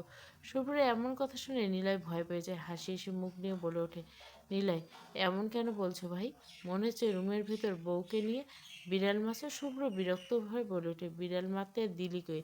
তার আগে তো ভিলেনের মতো হাজির হয়ে গেলি। কথাগুলো বলে নিলয়ের মুখের উপর দরজা বন্ধ করে দেয় শুভ্র। শুভ্রর মনে এমন কথায় হতভম্ব হয়ে দাঁড়িয়েছে নিলয়। সব কিছু মাথার উপর দিয়ে যাচ্ছে। নিলয় দরজার ভেতর থেকে সরে যেতে যায়, হেনা বেগমের সামনে দাঁড়ায়। হেনা বেগম জিজ্ঞাসা করে, হেনা বেগম শুভ্র কোথায়?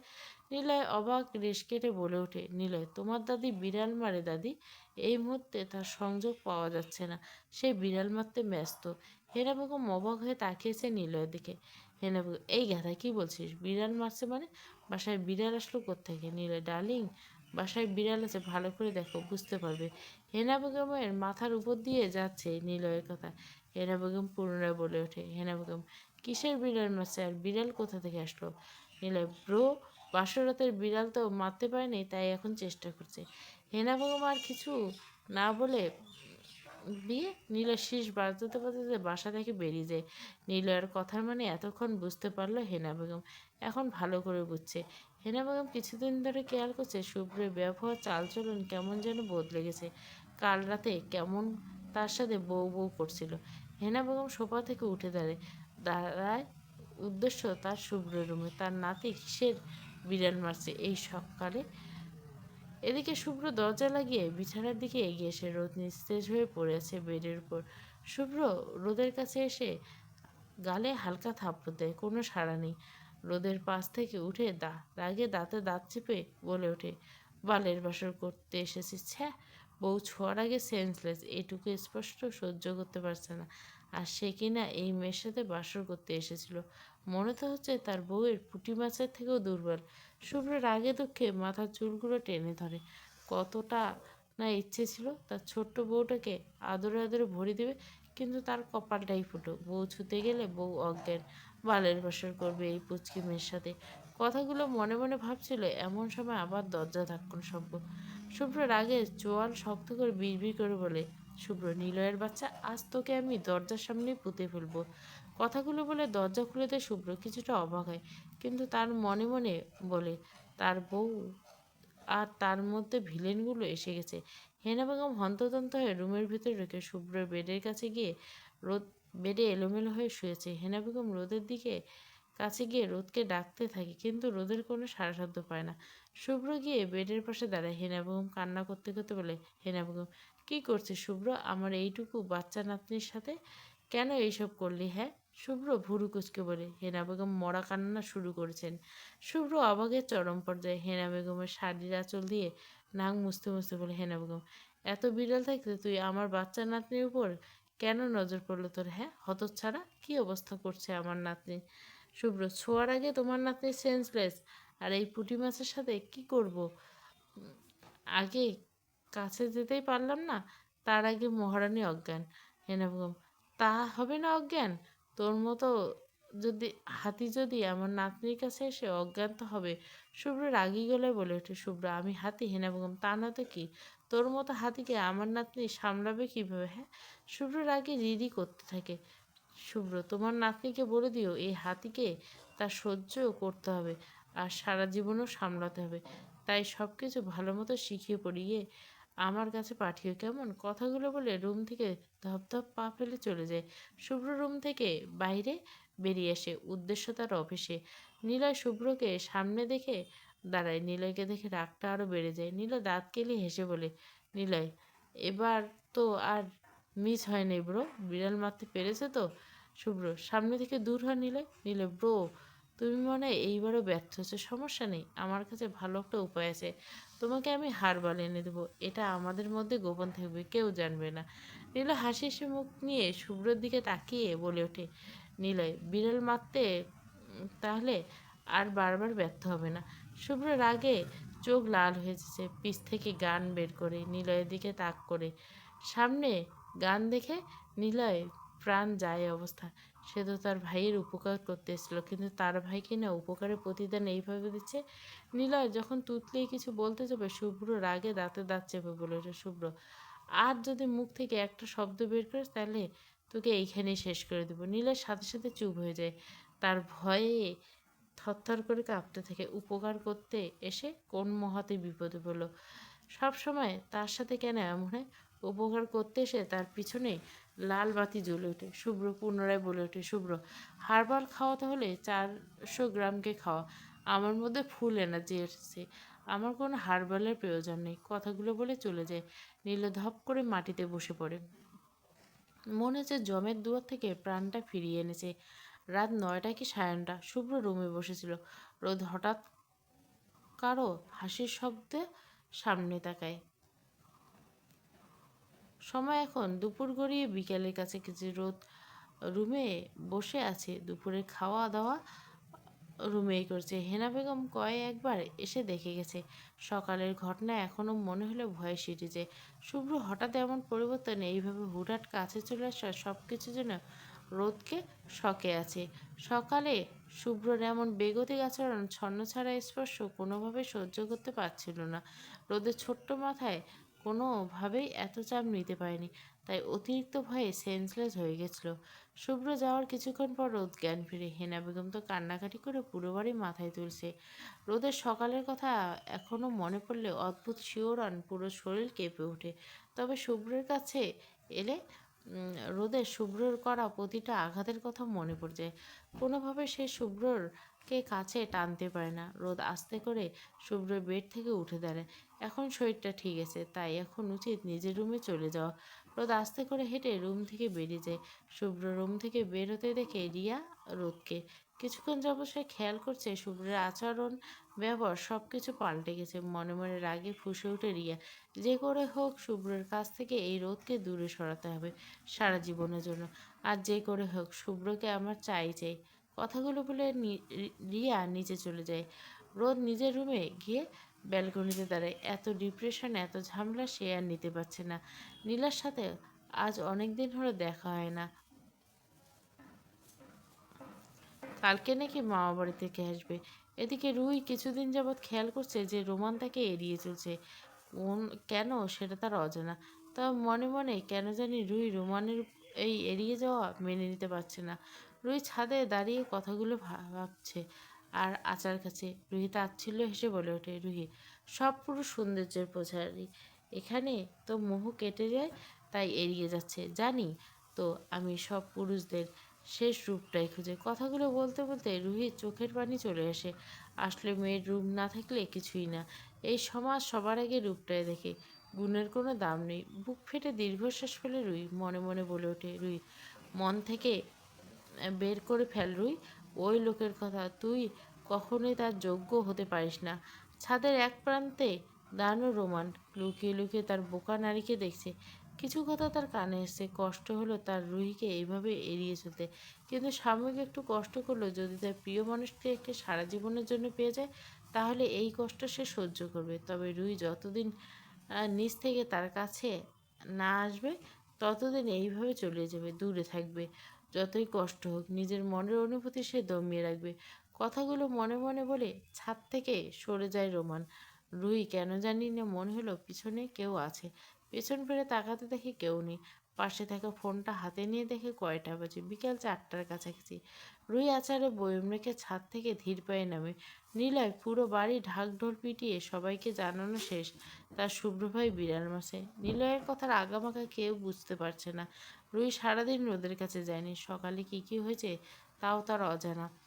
রোদের রুমে রোদ ব্যালকনিতে বসে উপন্যাস পড়ছে। রুই রোদকে পিছন থেকে জড়িয়ে ধরে। রোদ মুচকে হাসে। রুই গিয়ে রোদের সামনে থাকা চেয়ার টেনে বসে হাসি হাসি মুখ করে জিজ্ঞেস করে, ভাবিছি কি শুনছি গো? কিসের বিড়াল মারার কথা বলছে নিলয় ভাইয়া? রোদ রুহির এমন কথা শুনে লজ্জায় মাথা নিচু করে ফেলে। জোরে শব্দ করে হেসে রুহি পুনরায় বলে ওঠে, লজ্জা পেতে হবে না ভাবি, আমি তো তোমার বেস্ট ফ্রেন্ড, তাই ননদি মনে না করে বন্ধু মনে করো। রোদ মাথা তুলে তাকায় রুহির দিকে, আস্তে করে বলে ওঠে, সেরকম কিছুই না রুহি। রুহি, আচ্ছা একটা কথা বলো তো, তোমার সাথে ভাইয়ের সব কিছু ঠিকঠাক আছে? রোদ, তেমন কিছুই না। রোদ এটুকু বলে চুপ হয়ে যায়। রুহি রোদের দিকে তাকিয়ে বলে ওঠে, রুহি, বন্ধু মনে করো আমায়? সব কিছু। রোদ মাথা নিচু করে আছে। আস্তে আস্তে সব খুলে উঠে। অ্যাক্সিডেন্টের পর থেকে শুভ্রের এমন পরিবর্তন হুট করে বদলে গেছে। সব কিছু রুহির মনোযোগ দিয়ে শুনে আসলে সেদিন হসপিটালে শুভ্র ভাইয়ার পাগলামো সে দেখেছিল। রুহি রোদের দিকে তাকিয়ে বলে ওঠে, রুহি তুমি কি সব কিছু ভুলে ভাইয়াকে মেনে নিছো রোদ? রোদ চুপ করে আছে, কোনো কথা বলছে না, চোখ দিয়ে অনবরত পানি পড়ছে। রোদের চুপ করে থাকাটা সব কিছু বুঝে যায়। রুহি রোদের কাছে গিয়ে হাতে হাত রেখে বলে, রুহি আমার চোখের দিকে তাকাও রোদ। রোদ আস্তে করে রুহির দিকে তাকায়। রুহি রোদের চোখে পানি মুছে দিয়ে শক্ত কণ্ঠে বলে ওঠে, রুহি চোখের পানি অনেক মূল্যবান রোদ, যেখানে সেখানে চোখের পানি ফেলবি না। আর একটা কথা মন দিয়ে শোন, শুভ্র ভাইয়ে যতই আমার আপন ভাই হোক, সে তোর সাথে অন্যায় করছে প্রতিনিয়ত। তাই এত সহজে তাকে মাফ করিস না। সে যে আমার আপন ভাই বলে সব কিছুতে পার পেয়ে যাবে এটা মোটেও না। রুহি পুনরায় থেমে পুনরায় বলে ওঠে, রুহি পুরুষ মানুষ সহজে কোনো জিনিস পেয়ে গেলে তার কদর জানে না। শুভ্র ভাই তোকে কষ্ট দিয়েছে ভুল বুঝে, সে যদি সেই সম্মান কষ্ট অনুভব না করে তাহলে আবার তোকে অন্যের কথা শুনে ভুল বুঝতে আঘাত করবে। তাই বলছি নিজের সব কিছুতে দুর্বল করিস না, শক্ত করে নিজেকে আর যতটা সম্ভব ভাইয়াকে এড়িয়ে চল। আমি জানি তুই ভাইয়াকে অনেক ভালোবাসিস, কিন্তু এখন সময়টা ভালোবাসা দেখানো না, আবেগ ধুয়ে ফেল, বিবেক দিয়ে কাজ কর। রোদ রুহের কথায় মাথা নাড়ায়।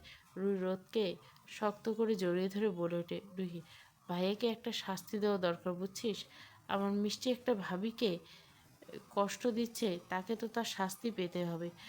রুহি রোদের কানে কানে কিছু একটা বলে রুম থেকে দৌড়ে বের হয়ে যায়। রোদ রুহির বলা প্রতিটা কথা ভাবে, আসলে রুহি তো কোনো ভুল কথা বলেনি। সহজে কাউকে পেয়ে গেলে তার মূল্য কেউ দেয় না। রোদ বসা থেকে উঠে দাঁড়ায়। বাসার পাশে আজানের ধ্বনি ভেসে আসছে। রোদ মাথায় কাপড়টা ঠিকঠাক করে নেয়। আজান শেষ হলে ওয়াশরুমে যায় উজু করা, নামাজ পড়তে। মাগরিবের নামাজ শেষ করে নিজ বিছানার উপর বসে। চারিদিকে অন্ধকার হয়েছে। সারাদিন আর শুভ্রর দেখা পায়নি। রোদ রুম থেকে বেরিয়ে নিচের ড্রয়িং রুমে আসে। রোদ কিচেনে পা বাড়ায়। কিচেনে মীরা বেগম ছিলেন। রোদকে দেখে হাতের কাজ রেখে কিচেন থেকে বেরিয়ে যায়। রোদ পিছন ফিরে তাকায়, মীরা বেগম চলে যাচ্ছে। চোখে পানি আটকে আছে পানি। কোনো রকম নিজেকে সামলায় রোদ। রোদ আর কিচেনে থাকে না। সেও বেরিয়ে এসে ড্রয়িং রুমে পেরিয়ে সিঁড়ির দিকে যেতে নেবে এমন সময় কারো ডাকে পিছন ফিরে তাকায়। অয়ন দাঁড়িয়েছে, অয়নের মুখে মৃদু হাসি। অয়ন রোদকে অনুরোধ সুরে বলে, রোদ আমাকে এক গ্লাস পানি দিবে, খুব তৃষ্ণা পেয়েছে। রোদ অয়নকে এড়িয়ে যেতে চাইলেও অয়ন পানি চাওয়াতে কিচেনে যায়। আশেপাশে কোনো সার্ভেন্ট নেই, সে তাদের বলবে। দ্রুত পায়ে কিচেনে যায়, ফ্রিজ থেকে ঠান্ডা পানি বের করে অয়নকে দেয়। কিছুদিন ধরে অয়ন সেরকম বাড়িতে দেখা যায়নি। একবার শুনেছিল কোনো কাজে নাকি সিলেট চলে গেছে, তারপর আর কোনো কিছু জানে না, আর কারো জিজ্ঞাসা করেনি। রোদ পানি দিয়ে চলে যেতে নিবে এমন সময় অয়ন বলে ওঠে, অয়ন রোদ কেমন আছো তুমি? রোদ পিছন ফিরে তাকায়, আস্তে করে বলে ওঠে, আলহামদুলিল্লাহ ভালো আছি ভাইয়া। রোদের কথা শুনে আর দাঁড়ায় না। অয়নে এমন ঘোর লাগা দৃষ্টি তাকে অস্বস্তি ফেলে দেয়। সে এতটা অবুঝ নয় যে এই দৃষ্টির মানে বুঝবে না। মেয়ে মানুষ ছেলেদের দৃষ্টি দেখলে বলে দিতে পারে এ কেমন। রোদকে এইভাবে এড়িয়ে যেতে দেখে দীর্ঘশ্বাস পেল অয়ন। অয়ন মনে মনে বলে ওঠে,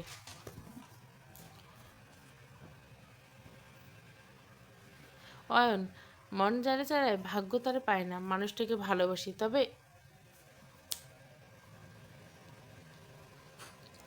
তবে ছুঁয়ে দেখা, তার কাছে যাওয়া হারিয়ে অধিকার আমার নেই। কেউ পেয়েও অবহেলা করে, আবার কেউ হাজারবার চেয়েও পায় না।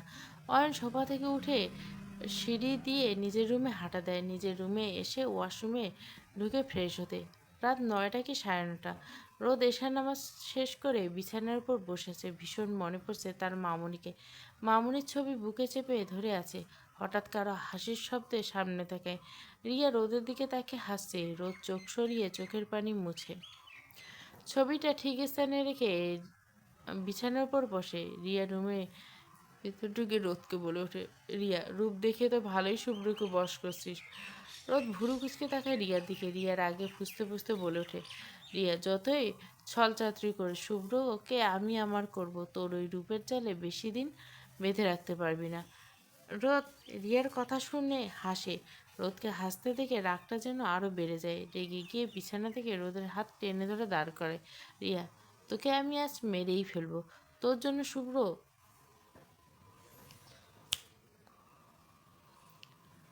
আমার থেকে দূরে সরে গেছে। কথাগুলো বলে রোদকে থাপ্পড় মারতে নেয়। রোদ হাত ধরে ফেলে। রিয়ার হাত মোচড় দিয়ে ওঠে। রিয়া ব্যথায় বলে চিৎকার করে। রোদ রাগে দাঁতে দাঁত চেপে বলে, রোদ, হাত অনেক বড় হয়ে গেছে। কথায় কথায় গায়ে হাত তুলতে আছিস? বয়সে বড় বলে এতক্ষণ সম্মান দিয়ে চুপ করে থেকেছে। আজ যদি বলি আমি শুভ্র ভাইকে আমার রূপ দেখিয়ে ফাঁসিয়েছি, এ আমার স্বামী রূপ দিয়ে, না হয় যা ইচ্ছে হবে তা দিয়ে ফাঁসানো, তাতে তোর কি? হ্যাঁ, তোর মতো তো বিবাহিত বেটার পিছনে পড়ে থাকিনি। তোর তো লজ্জা শরম কিছুই নেই, একটা বিবাহিত পুরুষের পিছনে পড়েছিস।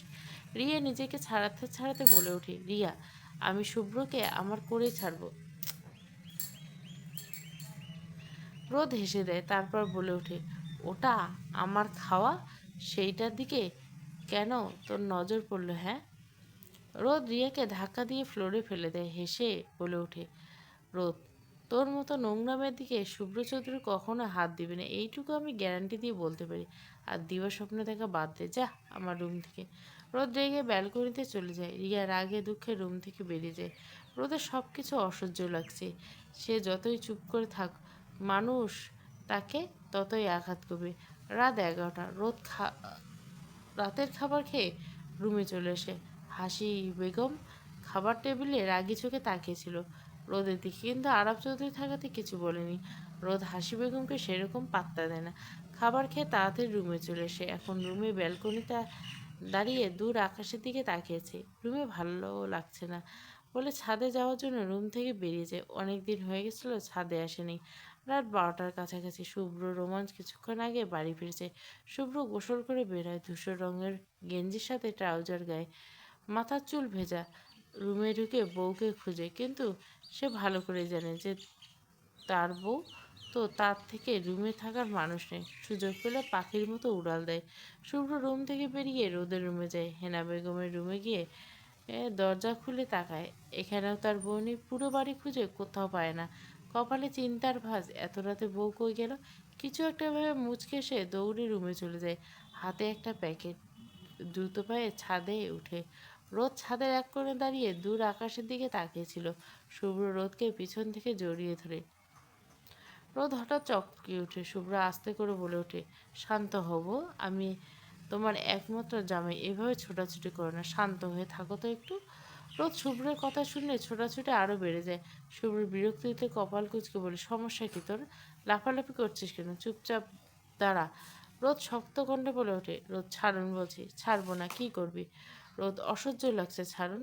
শুভ্র, তোর যেমন লাগার লাগুক, আমার ভালোই লাগছে। রোদ শুভ্রর হাতে জোরে কামড় বসে দেয়। শুভ্র কোনো শব্দও করে না। শুভ্রকে না ছাড়তে দেখে রোদ শুভ্রের হাত থেকে মুখ সরিয়ে নেয়। শুভ্র হাত দিয়ে এর দিকে এক নজর তাকিয়ে আর এক হাত দিয়ে রোদকে পিছন থেকে জড়িয়ে ধরে বলে, শুভ্র, এত রাতে কি বউ কামড়াকামড়ি করতে ইচ্ছেও করছে নাকি? ইচ্ছে করলে চলো রুমে যাই। রোদ শুভ্রের কথা শুনে জোরে জোরে শ্বাস নিতে থেকে আস্তে করে বলে, শুভ্র ভাই। রোদের এমন করুণ কণ্ঠে শুভ্রের পুরো শরীর কেঁপে ওঠে। আস্তে করে বলে, বল, এমন কেন করছেন? প্লিজ এরকম করবেন না। রোদ শুভ্র রোদের গলার কাছে মুখ নিয়ে আস্তে করে বলে, কি করছি আমি? আমার থেকে দয়া করে দূরে থাকুন প্লিজ। আমাকে আপনি কিছুদিন সময় দিন, তারপর আমি অনেক দূরে চলে যাব। প্লিজ এই কদিন আমার থেকে দূরে থাকবেন প্লিজ, তারপর কোনো দিন আপনার সামনে আসবো না। রোদের মুখে চলে যাবে কথাটা শুনে শুভ্রের রাগ উঠেছে। শক্ত করে রোদের পেট চেপে ধরে রোদ ব্যথায় শব্দ করে ওঠে। শুভ্র দাঁতে দাঁত চেপে বলে, খুব শখ হয়েছে না আমার থেকে দূরে যা। আপনার কাছ থেকে কাছে থাকতে চাই না। শুভ্র রাগে রোদকে সামনে ঘুরে শক্ত করে গলায় চেপে ধরে রাগে রিডি করতে করতে বলে ওঠে, আমার থেকে দূরে যাওয়ার কথা চিন্তা করলে এখানে জিন্দা কবর দেবো। রোদের চোখ দিয়ে অনবরত পানি পড়ছে। এমনভাবে গলা চেপে ধরছে শ্বাস নিতে পারছে না। শুভ্র রোদের গলা ছেড়ে দেয়। রোদ গলা ছেড়ে জোরে জোরে কাঁচতে থাকে। শুভ্রর দিকে তাকিয়ে বলে, আপনার মতো একজন নিষ্ঠুর মানুষ শুধু কষ্ট দিতে পারে, কখনো ভালোবাসতে পারে না। আর এখানে ভালোবাসা নেই, সেখানে আমি থাকতে চাই না, কারো ঘৃণা নিয়ে বাঁচতে চাই না। শুভ্র রোদের কাছে এসে রোদকে নিজের সাথে চেপে ধরে রাগী চোখে তাকিয়ে বলে ওঠে, শুভ্র, আমি তোকে ঘৃণা করি, আর এই ঘৃণা নিয়ে তোকে সারা জীবন বাঁচতে হবে, আর আমার সাথে তোকে থাকতে হবে। আমি ছাড়া অন্য কারো কাছে যাওয়ার কথা মাথায় আনলে সেইখানে তোকে জিন্দা কবর দিব, মনে রেখে। রোদ কাঁদতে কাঁদতে বলে, আমি থাকতে চাই না, আপনার সাথে চাই না। শুভ্র রাগে রোদকে নিজের থেকে নিজের চুল চেপে ধরে, কোনোভাবে রাগ কন্ট্রোল করতে পারছে না। এই মেয়ে উল্টোপাল্টা কথা বলে রাগটা আরও বাড়িয়ে দিচ্ছে। শুভ্র রোদের দিকে তাকায়। রোদ আবার কিছুটা বলতে নেবে, তখনই রোদকে এক হাত ধরে কোমর পেঁচিয়ে নিজের সামনে আসে। শুভ্রের চোখ দিয়ে আগুনের ফুলকি বেড়েছে। রোদ এখনো ফুপিয়ে কেঁদে যাচ্ছে। শুভ্র রোদের ঠোঁটে নিজের ঠোঁট, রোদ হাত দিয়ে ধাক্কা দেয়। শুভ্র রোদের হাত ধর এক হাত দিয়ে চেপে ধরে। প্রায় 10 মিনিট পার হলো, শুভ্র ছাড়ার কোনো নাম নেই। রোদের হাত পা নেতিয়ে আসে। শুভ্র রোদকে ছেড়ে দেয়। রোদ শরীর ভর সব ছেড়ে দেয় শুভ্রর গায়ে। শুভ্রর বুকে মাথা রেখে জোরে জোরে শ্বাস নেয়। শুভ্র রোদের মাথা তুলে নিজের দিকে দাঁড় করিয়ে বলে, শুভ্র, আমাকে উস্কানি দিস না। তুই ছোট বলে তোকে ছেড়ে দিব, এটা কখনোই মাথায় আনিস না। আমি আমার অধিকার ভালো করে বুঝিয়ে নিতে জানি। আমার কাছ থেকে তুই কিন্তু ছাড় পাবি না, রোদ। কথাগুলো বলে শুভ্র শব্দ করে রোদের কপালে চুমু খায়। রাত 1টার কাছাকাছি। রোদ এখনো শুভ্র শরীরে ভর দিয়ে দাঁড়িয়েছে। পুষে আছে, কিন্তু পুরো শরীর নেতিয়ে গেছে। শরীরে কোনো শক্তি পাচ্ছে না। শুভ্র রোদকে আষ্টে পৃষ্ঠে জড়িয়ে আসে। রোদ যতই চেষ্টা করছে শুভ্রের কাছ থেকে দূরে রাখতে, ততই যেন বারবার দুর্বল হয়ে পড়ছে। এত নিষ্ঠুর কঠোর মনে মানুষকে কেন ভালোবাসলো? রোদ নড়ে চড়ে উঠে শুভ্রের কাছ থেকে নিজেকে ছাড়াতে চায়, কিন্তু শুভ্র আরও শক্ত করে নিজের সাথে জড়িয়ে নেয়। রোদের ছোটাছুটি থেমে যায়, আগের নেই। পড়ে থাকে শুভ্রর বুকে, ডুকরে কেঁদে ওঠে রোদ। রোদ এইভাবে কাঁদতে দেখে শুভ্রর বুকের ভিতর মোচড় দিয়ে ওঠে। মুখে কিছু বলতে পারে না, আরও শক্ত করে জড়িয়ে ধরে রোদকে। রোদ কাঁদতে কাঁদতে শুভ্রের পেছনে গেঞ্জি খামচে ধরে কান্না ভেজা কণ্ঠে রোদ বলে, রোদ, আপনি খুব খারাপ শুভ্র ভাই, খুব খারাপ। আপনি যে আঘাত আমাকে করছেন, তার জন্য আমি আপনাকে কখনোই মাফ করব না। আপনি জোর করে নিজের কাছে আমাকে রাখতে পারবেন, কিন্তু আপনি কখনোই রোদকে নিজের করে পাবেন না, কখনোই না। বড্ড অভিমান করলে কথাগুলো বলে উঠে রোদ। পুনরায় আবারও ফুপিয়ে কেটে ওঠে। শুভ্রের বুকে ভিতর চিনচিন ব্যথা শুরু করে। শুভ্র রোদকে নিজের বুক থেকে তুলে দুই গালে হাত রেখে রোদের কপালের সাথে কপাল ঠেকিয়ে জোরে শ্বাস ফেলে। রোদের সর্বাঙ্গ কেঁপে ওঠে। শুভ্রের দৃষ্টি স্থির। রোদের চোখের দিকে তাকিয়ে বলে ওঠে, শুভ্র, আমার তোকে মাপ করতে হবে না। তুই যেরকম আছিস সেরকমই থাক। তবে হ্যাঁ, আমার থেকে দূরে যাওয়ার চিন্তা মাথায় আনিস না। ভুলে আমার কথার অবাধ্য হোস না, তাহলে আর বিপরীতে তোকে ভয়ঙ্কর কিছুর মুখোমুখি হতে হবে। কথাটা মাথায় রাখিস। আর তোকে ভালোবাসি না, ঘৃণা করি। আর তোকে এই ঘৃণা নিয়ে সারা জীবন আমার সাথে কাটাতে হবে, মাথায় ঢুকে নে। শুভ্রের মুখে ভালোবাসি না কথাটা শুনে ঠোঁট কেঁপে কান্না আসে তার। ঠোঁট কামড়ে নিজের কান্না আটকানোর বৃথা চেষ্টা করে। আচ্ছা, যে মানুষটা আমাকে ভালোবাসে না, তার পিছনে কেন সে পড়ে থাকবে? সে শুভ্রের কাছে থাকবে না, কোনো মতেই থাকবে না। রোদ কথাগুলো মনে মনে বলে। শুভ্র হুট করে রোদকে কোলে নিয়ে হাঁটা দেয়। আকস্মিক এমন হওয়াতে রোদ ভয়ে চোখ মুখ খিচে বন্ধ করে ফেলে। রোদ শুভ্র রোদকে ভয় দেখাতে হাতের বাঁধন একটু হালকা করে। রোদের ভয়ে শুভ্রের গলা জড়িয়ে ধরে। রোদকে গলা জড়িয়ে ধরতে থেকে শুভ্র মুচকে হাসে হাঁটা দেয় নিজের রুমের উদ্দেশ্যে। রোদকে রুমে এনে বেডে শুয়ে দিয়ে বলে ওঠে, এইখানে চুপচাপ ঘুমিয়ে নে। এখান থেকে এক পা নড়লে ঠ্যাং ভেঙে বসিয়ে রাখবো, মনে রাখিস। রোদ শুভ্রের শান্ত কণ্ঠে ধমক শুনে ভয়ে তাড়াতাড়ি চোখ বুজে নেয়। শুভ্র রোদের দিকে এক নজর তাকিয়ে ছাদে রাখা প্যাকেট আনতে যায়। অনেক বড় একটা ডেইলি মিল্ক চকলেট। শুভ্র রুমে এসে ওয়াশরুমে থেকে ফ্রেশ হয়ে বেডের কাছে যায়। রোদ গভীর ঘুমে আচ্ছন্ন। শুভ্র আস্তে করে রোদের হাত ধরে বেডের একপাশে পড়ে আছে। শুভ্র দৃষ্টি এখনো এক ধ্যানে তার ছোট্ট ফুলকে দেখছি। কতটাই না নিষ্পাপ তার ছোট্ট ফুল। তার সে কি না তার এই ছোট্ট পরিটাকে এতদিন এভাবে আঘাত করছে। শুভ্রর চোখ দুটো অসম্ভব লাল। ছেলে না হলে মেয়ে হলে এতক্ষণ বাচ্চাদের মতো কেঁদে দিত। এতক্ষণ শক্ত মনের মানুষ দুর্বল জায়গা না বলে হাসি পায় শুভ্রের। হ্যাঁ, তার দুর্বলতা আছে, আর তার সব দুর্বলতা তার সামনে কত শান্তির ঘুম ঘুমাচ্ছে। আচ্ছা, তার এই ছোট্ট ফুলকে জানে তার যন্ত্রণায় একজন কত রাত নিঘুম কেটেছে? শুভ্র রোদের হাতে আলতো করে চুমু খেয়ে রুম থেকে বেরিয়ে যায়। অনেক কাজ বাকি। তাকে তার বাবা মা রোদের প্রতি হওয়া অন্যায়ের শোধ নিতে হবে।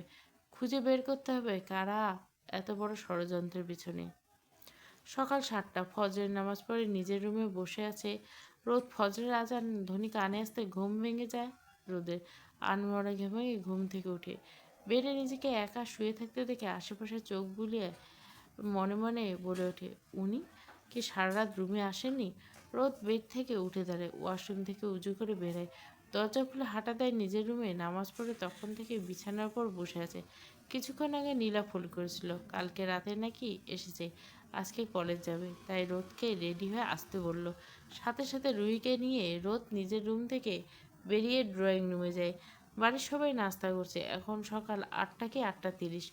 রোজ সকালে নাস্তা করে রুহিকে কলেজের জন্য রেডি হতে বলে উপরে চলে যায়। রুহি খাবার টেবিলে খাচ্ছে, এমন সময় রোমানের দিকে অসহায় দৃষ্টিতে তাকিয়েছে। রোমান সব কিছু দেখেও না দেখার ভান করে নিচের দিকে তাকিয়ে খাচ্ছে। তাকে দেখে খাবার খাওয়া ছাড়া আশেপাশে আর কোনো নজর নেই। রুহি অর্ধেক খাবার খেয়ে খাবার টেবিল থেকে উঠে পড়ে। রুহি রোদ রেডি হয় কলেজের জন্য বাড়ি থেকে বেরোয়, হেনা বেগম বলে। বাড়ির বাহিরে রাস্তায় এসে দাঁড়ায় রুহি। রোদ রিক্সা থেকে উঠে পরে রিক্সার সামনে নীলার বাসা। নীলার পথ থেকে তুলে নিতে হবে। রোদ আশেপাশে তাকিয়ে দেখছে। রুহি নিজের ফোন দিয়ে কী যেন করছে খুব মনোযোগ দিয়ে। পথ থেকে নীলাকে রিক্সায় তুলে নেয়। এতদিন পর প্রাণপ্রিয় বন্ধুকে দেখে সব দুঃখ যেন এক নিমিষে ভুলে যায়। তিনজন এক রিক্সায় বসে চিকন হওয়াতে সুবিধায় সেরকম সমস্যা হয় না। তিনজনে সেই কলেজের গেটে তিনজনে রিক্সা থেকে নেমে যায়, কলেজের ভিতর যায়। দুপুরে 12টা, বাইরে সূর্যের তাপ প্রখর, বেফাস গরমে হাঁসফাঁস করছে। রুহি নীলা প্রচণ্ড খুশি। কলেজ থেকে সবাই ট্যুরে রাঙ্গা মাটিতে যাবে। রোদ এই ট্যুর নিয়ে কোনো আগ্রহ নেই। সে আনমনে রাস্তা পাশ দিয়ে হাঁটছে। রুহির চিন্তা হচ্ছে তার ভাইকে যেতে দিবে রোদ আর তাকে এত দূরে একা একা। শুভ্রের কথা মাথায় আসতে মুখ চুপসে যায়। রুহি ভাইয়াকে কী করে রাজি করাবে সেই চিন্তা মাথায় ধরে যাচ্ছে। তিনজন রিক্সা নিয়ে বাড়ি চলে আসে বিকাল 3:30। রোদ বিছানায় বসে আছে। কলেজ থেকে এসে খাবার খাওয়ার জন্য একবার রুম থেকে বের হয়েছিল, তারপর আর রুমের থেকে বের হয়নি। হেনা বেগম ট্যুরে যাওয়ার কথা শুনে সাথে সাথে না করে দিয়েছে। কোনোভাবে তার নাতনিকে এত দূরে একা পাঠাবে না। রুই অনেক বুঝেছে, কিন্তু কোনোভাবেই হেনা বেগম রাজি নয়। তার জন্য দুপুর থেকে রুই না খেয়ে নিজের রুমে দরজা আটকে বসে আছে। আর জেদ ধরছে সে আর রোদ ট্যুরে যাবে মানে যাবে। রোজ সকাল থেকে শুভ্রকে দেখেনি, হয়তো কোনো কাজে আটকে আছে। আহ, তার মতো এত বড় নামকরা বিজনেসম্যানের তো বাড়িতে বসে থাকা কাজ নয়। গালে হাত দিয়ে সব কিছু ভাবছিল রোদ। এমন সময় নীলা দরজার সামনে দাঁড়িয়ে বলে ওঠে, তা মহারানী এত ভাবছে গালে হাত দিয়ে?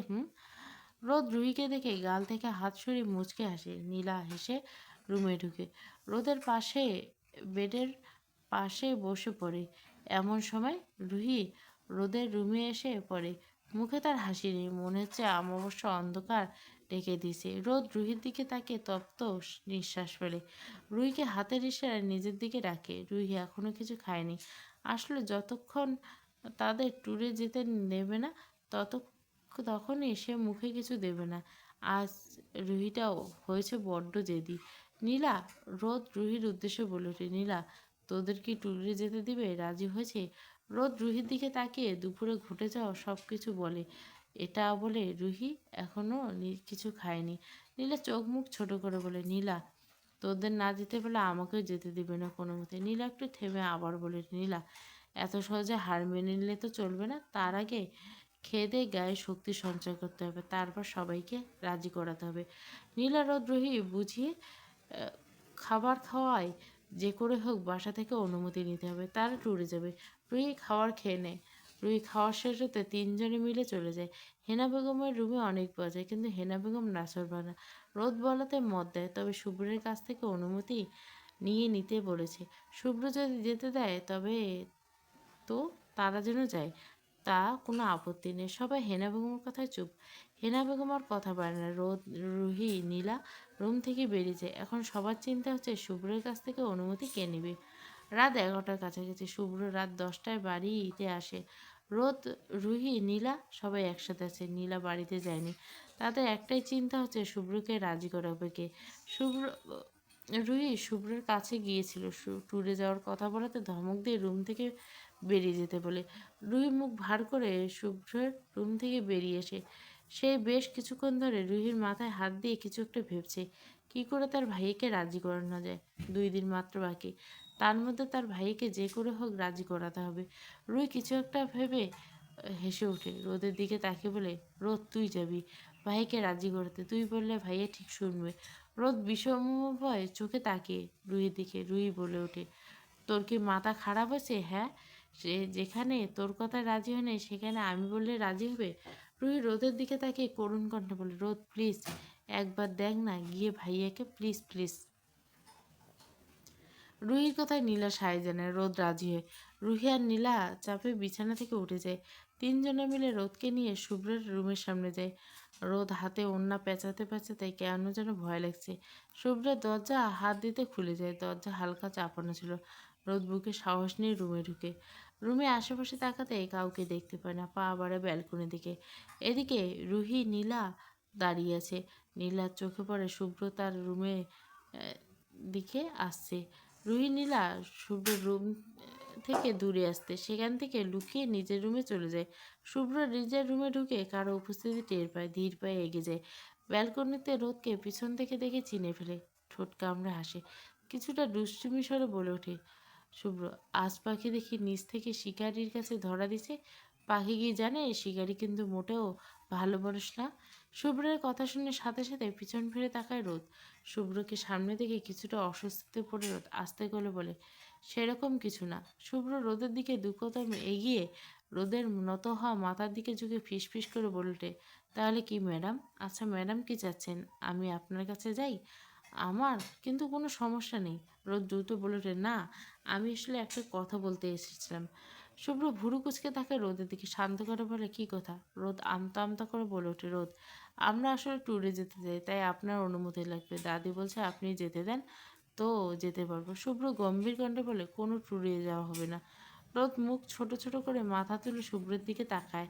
করুণ কণ্ঠে বলে ওঠে, প্লিজ যেতে দিন না। রুহি অনেক আশা নিয়ে বসে আছে, ট্যুরে যাবে, প্লিজ রাজি হয়ে যান না, 2 দিনের তো ব্যাপার।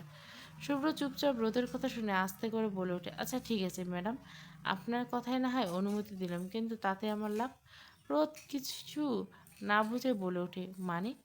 শুভ্র পুনরায় বলে ওঠে, ম্যাডাম আপনাকে অনুমতি দিলে আমি কি পাবো? আমার লাভ কি?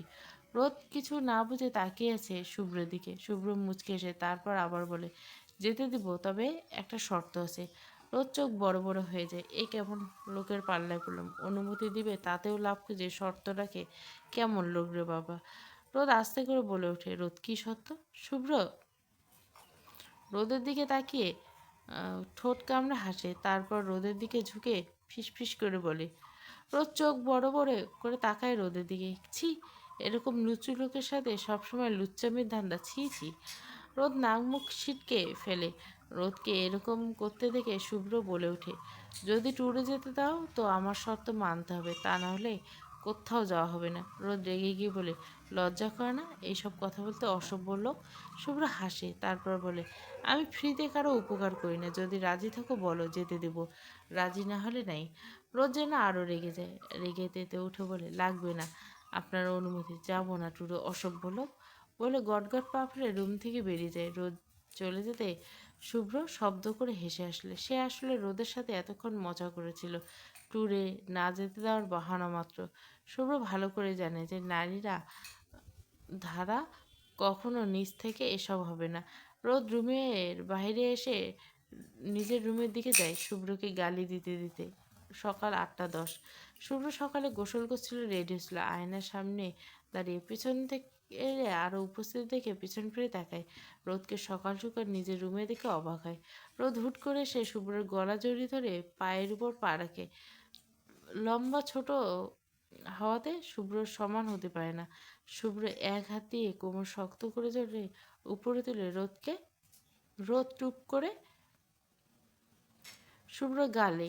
শুভ্র হতবাক, পুরো শরীর বয়ে শীতল হাওয়া বইছে, তরতর করে কাঁপছে। শুভ্র রোদে হঠাৎ করে চিৎকারে মাথা ঘুরে পিছনে পড়ে যায়। সামনে নিলয়কে ফ্লোরে পড়ে থাকতে রাগে চোয়াল শক্ত করে বিড়বিড় করে বলে ওঠে, শুভ্র, শালা আসার আর সময় পায় না। রোদ রেগে শুভ্রের রুম থেকে বেরিয়ে রুহির রুমে যায়। রোদের রাগে নাকের ডগা লাল হয়ে গেছে। নীলা রোদকে দেখে বলে, কি হয়েছে জানু, এভাবে রেগে যাচ্ছিস কেন? রোদ রাগে ফুঁসতে ফুঁসতে রুহির দিকে তাকিয়ে বলে ওঠে, তোর ওই লুচ্চা ভাইয়া রুমে কেন পাঠিয়েছিস আমায়? রুই ভুরু কুচকে রোদের দিকে তাকিয়ে বলে, কি হয়েছে ভাইয়া? কি রাজি হয়েছে? আর ভাইয়াকে লুচ্চা বলছিস কেন? কি লুচ্চামি করছে ভাইয়া তোর সাথে? রোদ জোরে জোরে শ্বাস ফেলে বলে, রোদ আজ তো একটা অসভ্য লোক, সামান্য একটু অনুমতি দেবে তার জন্য নিজের লাভ ক্ষতি হচ্ছে। রুই নীলা কোনো কিছু বুঝতে পারছে না, সব যেন মাথার উপর দিয়ে যাচ্ছে। নীলা রোদকে বলে ওঠে, নীলা কী সব লাভ ক্ষতি? কিছুই তো বুঝতে পারছি না, কি বলিস? নীলার কথায় রুহি সায় জানায়। রোদ রুহি নীলার দিকে তাকিয়ে রাগে ফুঁসে বলে ওঠে, তোর ভাই রাজি হবে, তবে শর্ত আছে, সেই শর্ত মানলে রাজি। রুহি নীলার মুখে খুশির ঝলক। রুহি খুশিতে গদগদ হয়ে বলে, রুহি আমি সব শর্তে রাজি আছি, এখন ভাইয়ের কি শর্ত? রোদ মাথা নিচু করে কাচুমাচু করে তাকায়। রুহি নীলা ভুরু কুচকে তাকায়। রোদকে অনেকবার জিজ্ঞাসা করছে, কিন্তু রোদ কিছুই বলছে না। অনেক জোরাজোরির পর রোদ সবটা বলে, শুভ্র তাকে কি শর্ত দিয়েছে। নীলা খুশি হলেও রোদের মুখে কোনো হাসি নেই। সে কোনোভাবে শুভ্রের সাথে এসব করতে পারবে না। রুহি নীলা রোদকে অনেক বুঝায়, একটাই তো চুমু, কোনো সমস্যা নেই। আর সে তো কোনো পরপুরুষ না, তার স্বামী, তাহলে এত ভয় কিসের? রোদকে নীলা রুহি মিলে অনেক জোরাজোরি করে সারা রাত শেষ পেশ উপায় না পেয়ে রোদ রাজি হয়। সকাল 8:10। রুহি রোদ নীলা অনেক আগেই ঘুম থেকে উঠছে। মূলত রোদকে রুহি নীলা মিলে শুভ্র রুমে পাঠাবে, কিন্তু রোদ বারবার না করছে। রোদকে অনেক বুঝিয়ে রাজি করে শুভ্র রুমে পাঠায়। রোদ কাঁপা কাঁপা হাতে দরজা খুলে ভিতরে ঢুকে শুভ্র অফিসে যাবে এমন সময় রেডি হচ্ছিল।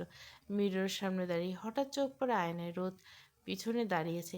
শুভ্র পেছন ফিরে তাকাতে রোদ দৌড়ে এসে গলা জড়িয়ে জড়িয়ে ধরে শুভ্রের গলা। হাইটে ছোট হাতে শুভ্রের গাল পর্যন্ত নিজের ঠোঁট যায় না।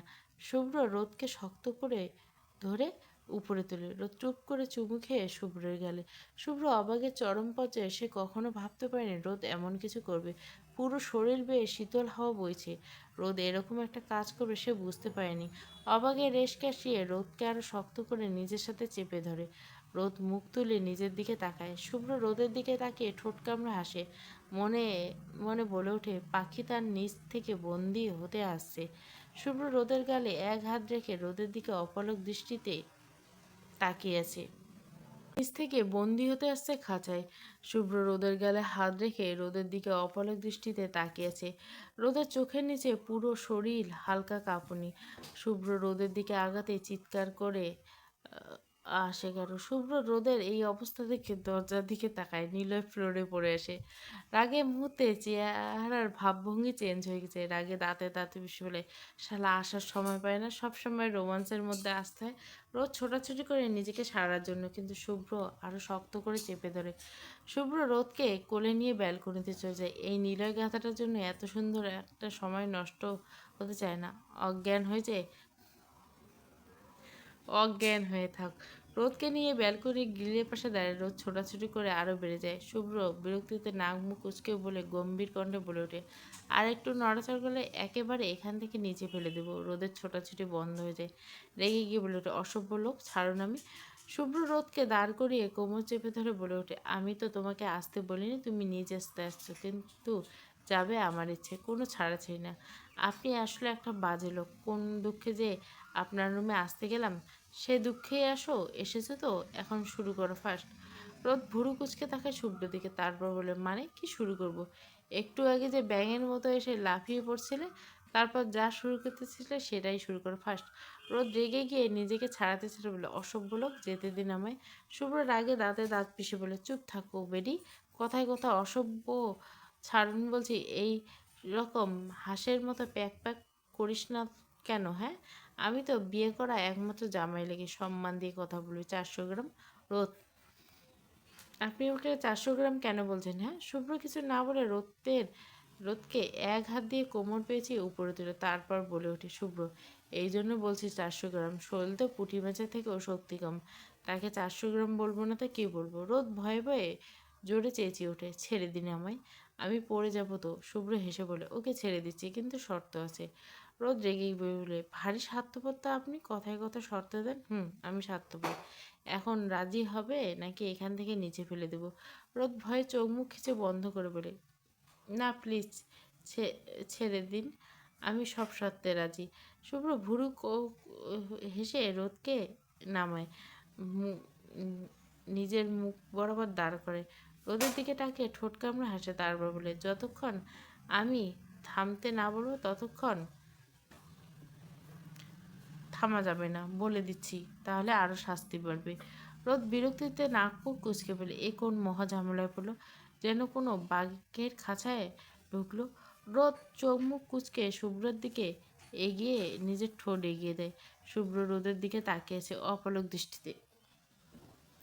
শুভ্র রোদের গালে আস্তে করে নিজের ঠোঁটে স্পর্শ করে। শুভ্র শরীরে অজানা অনুভূতিতে কেঁপে ওঠে, জোরে শ্বাস ফেলে। রোদ কিছুটা দূরে সরে গিয়ে বলে ওঠে, শুভ্র স্টপ। রোদ থেমে যায়, ভয়ে ভয়ে চোখ খুলে তাকায়। শুভ্র অন্যদিকে তাকিয়ে জোরে জোরে শ্বাস ফেলে নিজেকে শান্ত করে রোদের দিকে তাকায়। রোদ মাথা নিচু করে আছে। শুভ্র রোদের কাছে গিয়ে গালে হাত রেখে ঘোর লাগা দৃষ্টিতে তাকিয়ে বলে, শুভ্র, প্রিয়জনের চেয়ে তুমি বেশি সুন্দরী অনেকটাই। কিছুক্ষণ এই মায়াবী চোখের দিকে তাকিয়ে থাকলে বুকের বাঁ পাশ ব্যথা করে। রোদ শুভ্রের কথা শুনে আর দাঁড়ায় না, দৌড়ে বেরিয়ে যায় শুভ্রের রুম থেকে। শুভ্র কিছু বলে না, রোদের যাওয়ার দিকে তাকিয়ে মুচকে হাসে। শুভ্র রুমে আসে, বউয়ের সাথে রোমান্স করতে গিয়ে দেরি হয়ে গেল। রুমে ঢুকে চোখে পড়ে নীল এখনো ফোল্ডারে পড়ে আছে। শুভ্র বিরক্তিতে নাক মুখ কুচকে ফেলে রেগে গিয়ে নিলয়ের নিলয়ের নাক ডাকছে, মনে হচ্ছে সে সেন্সলেস হয়েছে। সেভাবে নাক ডাকছে তো এত রাতে কোথাও চুরি করতে গেছিলেন কি? একটা শান্তির ঘুম ঘুমাচ্ছে। নাক ডেকে শুভ্র বিড়বিড় করে বলে, ফ্লোরে কি ঘুমানোর জায়গা যে এরকম গাধার মতো নাক ডেকে ঘুমাচ্ছে? শুভ্র কয়েকবার নীলকে ডাকে, কিন্তু নীলয়ের কোনো সাড়া নেই। শুভ্র রেগে গিয়ে বেড সাইডে পানির জগ পুরো পানি নিলয়ের উপর ঢেলে দেয়। নিলয় লাফ দিয়ে চিল্লাতে চিল্লাতে বলে, নিলয় বাঁচাও, বাঁচাও বউ, বাঁচাও, ঘূর্ণিঝড়, বন্যা, বাঁচাও। শুভ্র রেগে গিয়ে জোরে চিৎকার করে বলে ওঠে, স্টপ নিলয়, থামবি নাকি নিজের প্রাণটা হারাবি? নীলয়ের সাথে সাথে থেমে যায়। সামনে শুভ্রকে দেখে তার কার কথা মনে পড়ে। ঘুম ঘুম চোখে ডাকতে আসছিল শুভ্র আরব চৌধুরীকে। শুভ্রকে কোনো কাজের জন্য ডাকছে, তার জন্য শুভ্রের রুমে আসে, কিন্তু শুভ্র কোনো মেয়ের সাথে জানি কি করছিল, কী সব। কিন্তু মেয়েটা কই? নিলয় আশেপাশে উকি দেয়, কিন্তু কাউকে দেখতে পায় না, ভালো করে তখন ফেস দেখতে পায়নি। নিলয় কিছু একটা মনে পড়তে শুভ্রকে বলে, নিলয়, আমি তো ভেবেছিলাম তোমার সিস্টেম অনেক দুর্বল, কিন্তু তুমি তো দেখছি খুবই চালু, বউকে রেখে পরকীয়া করে ছিয়েছি। শুভ্র এতক্ষণ ধরে নিলয়ের গতিবিধি লক্ষ্য করছে, কিন্তু এখন কি বলছে তার সিস্টেম দুর্বল? আর সে কিসের পরকীয়া করছে কী বলছে গাথা? শুভ্র দাঁতে দাঁত চেপল, হোয়াট, কিসের পরকীয়া? নীলা, চোর চুরি করা পর ধরা পড়লে এরকম বলে। শুভ্র, হোয়াট দা? শুভ্রকে আর কিছু বলতে না দিয়ে নিলয় বলে ওঠে, নিলয়, এইরকম কথায় কথায় ইংরেজি বললে সত্যিটা মিথ্যে হয়ে যাবে না? আর হ্যাঁ, আমি সবাইকে বলে দিব তুমি পরকীয়া করবে না, তাও দিন দুপুরে। শুভ্র রাগে চোখে তাকিয়ে আছে নীলের দিকে, দাঁতে দাঁত পিছলে, এই মুহূর্তে বেরো আমার রুম থেকে, তা নাহলে তোর কপালে শনিয়েছে, এখানেই মেরে ফেলবো। নীলা মুখ ভেঙচি করে, মেরে ফেলবে জানি, তবে তার আগে সত্যিটা বাড়ির সবাইকে জানানো দরকার, বাড়ির সবাইকে জানিয়ে মরবো। নিলয় কথাগুলো বলে আর দাঁড়ায় না, নিলয় দৌড়ে বেরিয়ে যায়। শুভ্র নিলয়কে তেমন পাত্তা দেয় না, অফিসের জন্য লেট হচ্ছে যার জন্য বেরিয়ে যায় বাসা থেকে। রোদ অনেকক্ষণ হয়ে এসেছে, রুমে এসেছে। নীলা রুহি অনেকক্ষণ ধরে জিজ্ঞাসা করছে রাজি হয়েছে কিনা। রোদ কিছুই বলছে না। লজ্জা ভয় সব কিছু তাকে ঘিরে দিচ্ছে। বিকেল 4টা। আজকে কেউ কলেজে যায়নি, সবাই ট্যুরে যাওয়ার আশা ছেড়েছে। রুহি মুখ ফুলিয়ে নিজের রুমে বসে আছে। নীলা দুপুরে খাওয়া করে বাড়ি চলে গেছে। রোদ দুপুরে খাওয়া খেয়ে নিজের রুমে থেকে বেরোয়নি। এখন রুহির রুমে যাচ্ছে। রুহির মনটা খারাপ করে বসেছে। রোদ নিজের রুম থেকে বেরিয়ে করিডোরে পেরিয়ে রুহির রুমের দিকে যায়। এমন সময় পিছন থেকে কারো ডাক আসে। পিছন ফিরে তাকায় রোদ। নিলয়কে দেখে সকালের কথা মনে পড়ে। কিছুটা লজ্জা আর অস্বস্তিতে পড়ে যায় রোদ। হাতে থাকা নিজের ওড়না আঙ্গুলে পেঁচাতে থাকে। নিলয় এসে রোদের সামনে দাঁড়ায়। হাসি এসে মুখ অন্ধকার করে বলে, ভাবি তোমাকে একটা কথা বলবো, খুব জরুরি। রোদ নিলয়ের দিকে তাকায়। নিলয় চোখ ছোট ছোট করে বলে ওঠে, প্লিজ ভাবি, ঠান্ডা মাথায় শুনবে, বেশি হাইপার হবে না। আমাকে হয়তো মেরেই ফেলবে। তার আগে তোমাকে সত্যিটা বলতে চাই। রোদের মুখে চিন্তার ছাপ। কিছুটা বিচলিত হয়ে বলে, কি কথা ভাইয়া? আর কে মেরে ফেলবে তোমায়? নীলের মুখ কাঁদো কাঁদো করে বলে, তুমি আমার শুধু ভাবি না, তার আগে বোন। তাই বোন হিসেবে বলে, শোনো। রোদ আস্তে করে, জি ভাইয়া বলুন। নীলয় আমতা আমতা করে বলে, শুভ্র ভাই পরকীয়া করে ভাবি। আমি তোমাকে সত্যিটা বলছি, জানতে পারলে হয়তো আমাকে মেরেই ফেলবে। রোদ অবাক হয়ে, মানে কী সব বলছো? কিসের পরকীয়া? কার সাথে পরকীয়া? আমি সত্যি করে বলছি ভাবি, পরকীয়া করছে। আর আমি নিজের থেকে দেখেছি। তোমার মাথা ঠিক আছে তো? ভাইয়ের নামে কি বলছো? নীলা সিরিয়াস হয়ে বলে, আমার মাথা ঠিক আছে, সত্যি ভাইয়ে পরকীয়া করে। আজকে সকালে আমি নিজ চোখে দেখছি, সে নিজের রুমে বসে অন্য মেয়ের সাথে পরকীয়ায় লিপ্ত। আর শুভ্র, তুমি শুভ্র ভাইয়ের বউ হয়ে জানো না? নীলা সকালের কথা মনে পড়তে রোদের মনে পড়ে যায়। সকালের কথা, সে আর শুভ্রই তো। রোদ জোরে জোরে কাঁদতে থাকে। তার মানে নিলয় ভাইয়া তাকে ভালো করে দেখেনি, তার জন্য কাউকে ভাবছে। কি একটা বিষয়! এখন সে আর আগ বাড়িয়ে বলতেও পারছে না। সে সকালেই ছিল। শুভ্রের রুমে অন্য কেউ নেই। রোদকে চুপ থাকতে দেখে নিলয় বলে, কষ্ট পেও না ভাবি, আমি তোমাকে সাহায্য করবো। শুভ্র ভাইকে উচিত শিক্ষা দেবো। কোনোভাবেই পরকীয়া জিততে পারবে না। রোদ নিলয়ের কথায় মাথা নাড়ে। নিলয় আফসোস করে বলে, ছি ব্রো, এত খারাপ। আগে জানতাম না এত সুন্দর আমার বোনটাকে রেখে পরকীয়া করে বেড়ে। রোদ চুপচাপ নিলয়ের কথা শুনছে। রোদ আস্তে করে নিলয়কে বলে, রোদ ভাইয়া, এই বিষয়ে আমার মনে কথা বলবো, এখন আসি। বলে রোদ নিজের রুমের দিকে দৌড় লাগায়। নিলয় মনে মনে ভাবে, শুভ্র ভাই আমার ভাই বলে যে অন্যায় করবে তার পার পেয়ে যাবে। না, দাদিকে শুভ্র ভাইয়ের বিষয়টা জানাতে হবে, দেরি করলে হবে না। নিলয় হেনা বেগমের রুমে এসে, হেনা বেগম নিজের রুমে বসেছিল। নিলয় খুব সিরিয়াস হয়ে বলে, হেনা বেগমের সামনে দাঁড়ায়। হেনা বেগম পান চিবাতে চিবাতে বলে, কিছু বলবি রে? নিলয় বলে, অনেক কিছু বলবো। হেনা বেগম বলে, কি বলবি বল। দাদি তোমার কাছে একটা জরুরি কথা বলতে এসে। কি এমন জরুরি? দাদি তোমার নাতি পরকীয়া করে। হেনা বেগম ভুরু কুচকে তাকায়, অবাক হয়ে তাকায়। পুনরায় পান কি বলছিস? কেউ পরকীয়া করে? নিলয় আশেপাশে তাকিয়ে কেউ আসছে কিনা, তারপর বলে, শুভ্র ভাই। হেনা বেগম চোখ বড় বড় করে তাকায়, তারপর রেগে বলে, হতচ্ছাড়া, কি বলছিস? শুভ্র পরকীয়া করে? হ্যাঁ, তোকে কি বললো? আমি নিজ চোখে দেখছি অন্য একটা মেয়ের সাথে। হেনা বেগম বলল, কোন মেয়ের সাথে? শুভ্র আপনা আপনা করলে, আসলে চেহারা দেখিনি হেনা, এমনি এমনি তো আর গাধা বলি না। আসলে তুই একটা গাধা। নিলে চোখ মুখ ছোট করে বলে ওঠে, আমি সত্যি বলছি দাদি, আমি রোদকেও বলেছিলাম। রোদ কান্না করতে করতে রুমে চলে গেছে। হেনা বেগম একটু চিন্তিত হয়ে বলে, তোর কথা যদি মিথ্যা হয় তাহলে ঝাড়ু দিয়ে একটা মাটিতে পড়বে না, তোর পিঠে পড়বে সোজা, মনে থেকে। নীলা একটু ভাব নিয়ে বলে, আমি কোনো মিথ্যা কথা বলি না। যে পরকীয়া করছে তার জন্য ঝাড়ু রেডি রাখো। আর আমি পরকীয়ার বিচার চাই চাই। আমার দাবি মানতে হবে, মানতে হবে। নিলয়ের কথাগুলো বলে রুম থেকে বেরিয়ে যায়। রাত 10টা। শরীর ক্লান্ত নিয়ে বাসায় ঢুকে শুভ্র সামনে তাকাতে চোখ বড় বড় করে তাকিয়েছে। বাঁধনহারা প্রেম পর্ব 4, পুরো গল্পটা প্লেলিস্টে।